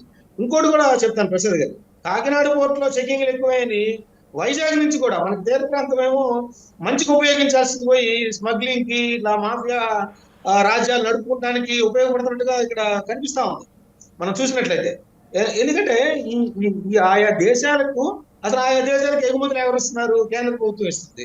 కేంద్ర ప్రభుత్వం ఇస్తున్నప్పుడు అసలు వీళ్ళు ఎక్కడ రైతుల నుంచి సేకరిస్తున్నారా? రైతుల నుంచి సేకరించి రైస్ మిల్లుకి వచ్చి రైస్ మిల్ ద్వారా ఇక్కడికి వస్తుందా? లేదా రేషన్ బియ్యాన్ని కొని తోపున లారీలు ఇప్పుడు మీరు చెప్పిన 10 రూపాయలు వాడు కొనగానే అసలు రేషన్ వాహనంలోకి బియ్యం రాకుండా బస్తాలు ఎక్కించకుండా ఆ బస్తాలు అక్కడికి వెళ్ళిపోతున్నాయి. అయితే అక్కడ మాఫియా నాకు తెలిసిన సమాచారం ప్రకారం మాఫియా చాలా జాగ్రత్త తీసుకుంటుంది. ఏదైతే ప్రభుత్వం బ్యాగులు ఇస్తారో ఆ బ్యాగులు మార్చేస్తారు. బ్యాగులు మార్చేసేసి రేషన్ బియ్యం పీడిఎంకి సంబంధించిన ఏ మార్పులు లేకుండా వేరే బ్యాగుల్లో వాటిని నింపేసేసి వాటిని లారీలు 100 లారీలు 1000 లారీలు కాకినాడ పోర్టుకు వెళ్తా ఉంటాయి. సో ఇవన్నీ కూడా రాష్ట్ర వ్యాప్తంగా వివిధ జిల్లాల నుంచి వెళ్తున్నప్పుడు ఈ విజిలెన్స్ ఏమైంది, లేకపోతే తనిఖీ బృందాలు ఏమైనాయి, వాళ్ళ పాత్ర ఏంటి?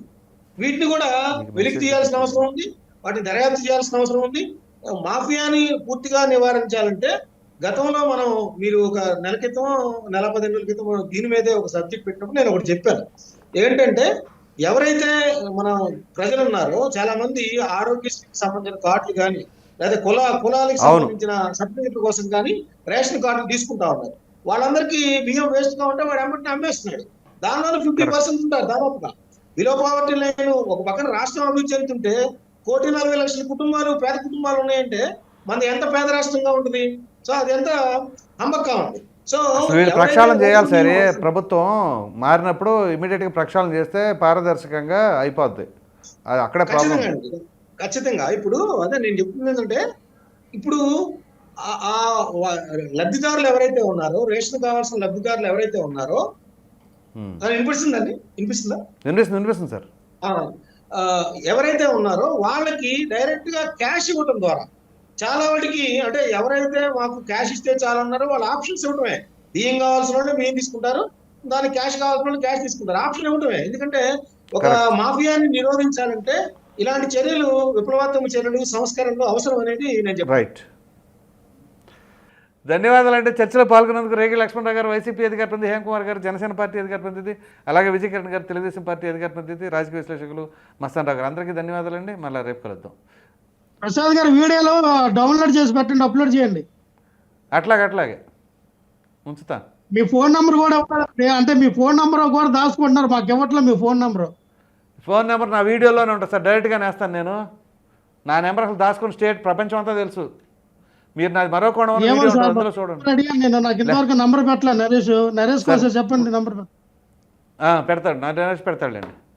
నేను తీసుకుంటాను మీ నెంబర్, తీసుకొని మీకు కాంటాక్ట్ చేస్తాను, మెసేజ్ పంపిస్తా. ఏం లేదు ప్రసాద్ గారు, నేను హైదరాబాద్ వచ్చినప్పుడు టచ్లో ఉందాను. అట్లా భలే వాళ్ళు తప్పకుండా. Okay sir, okay. Right, thank you.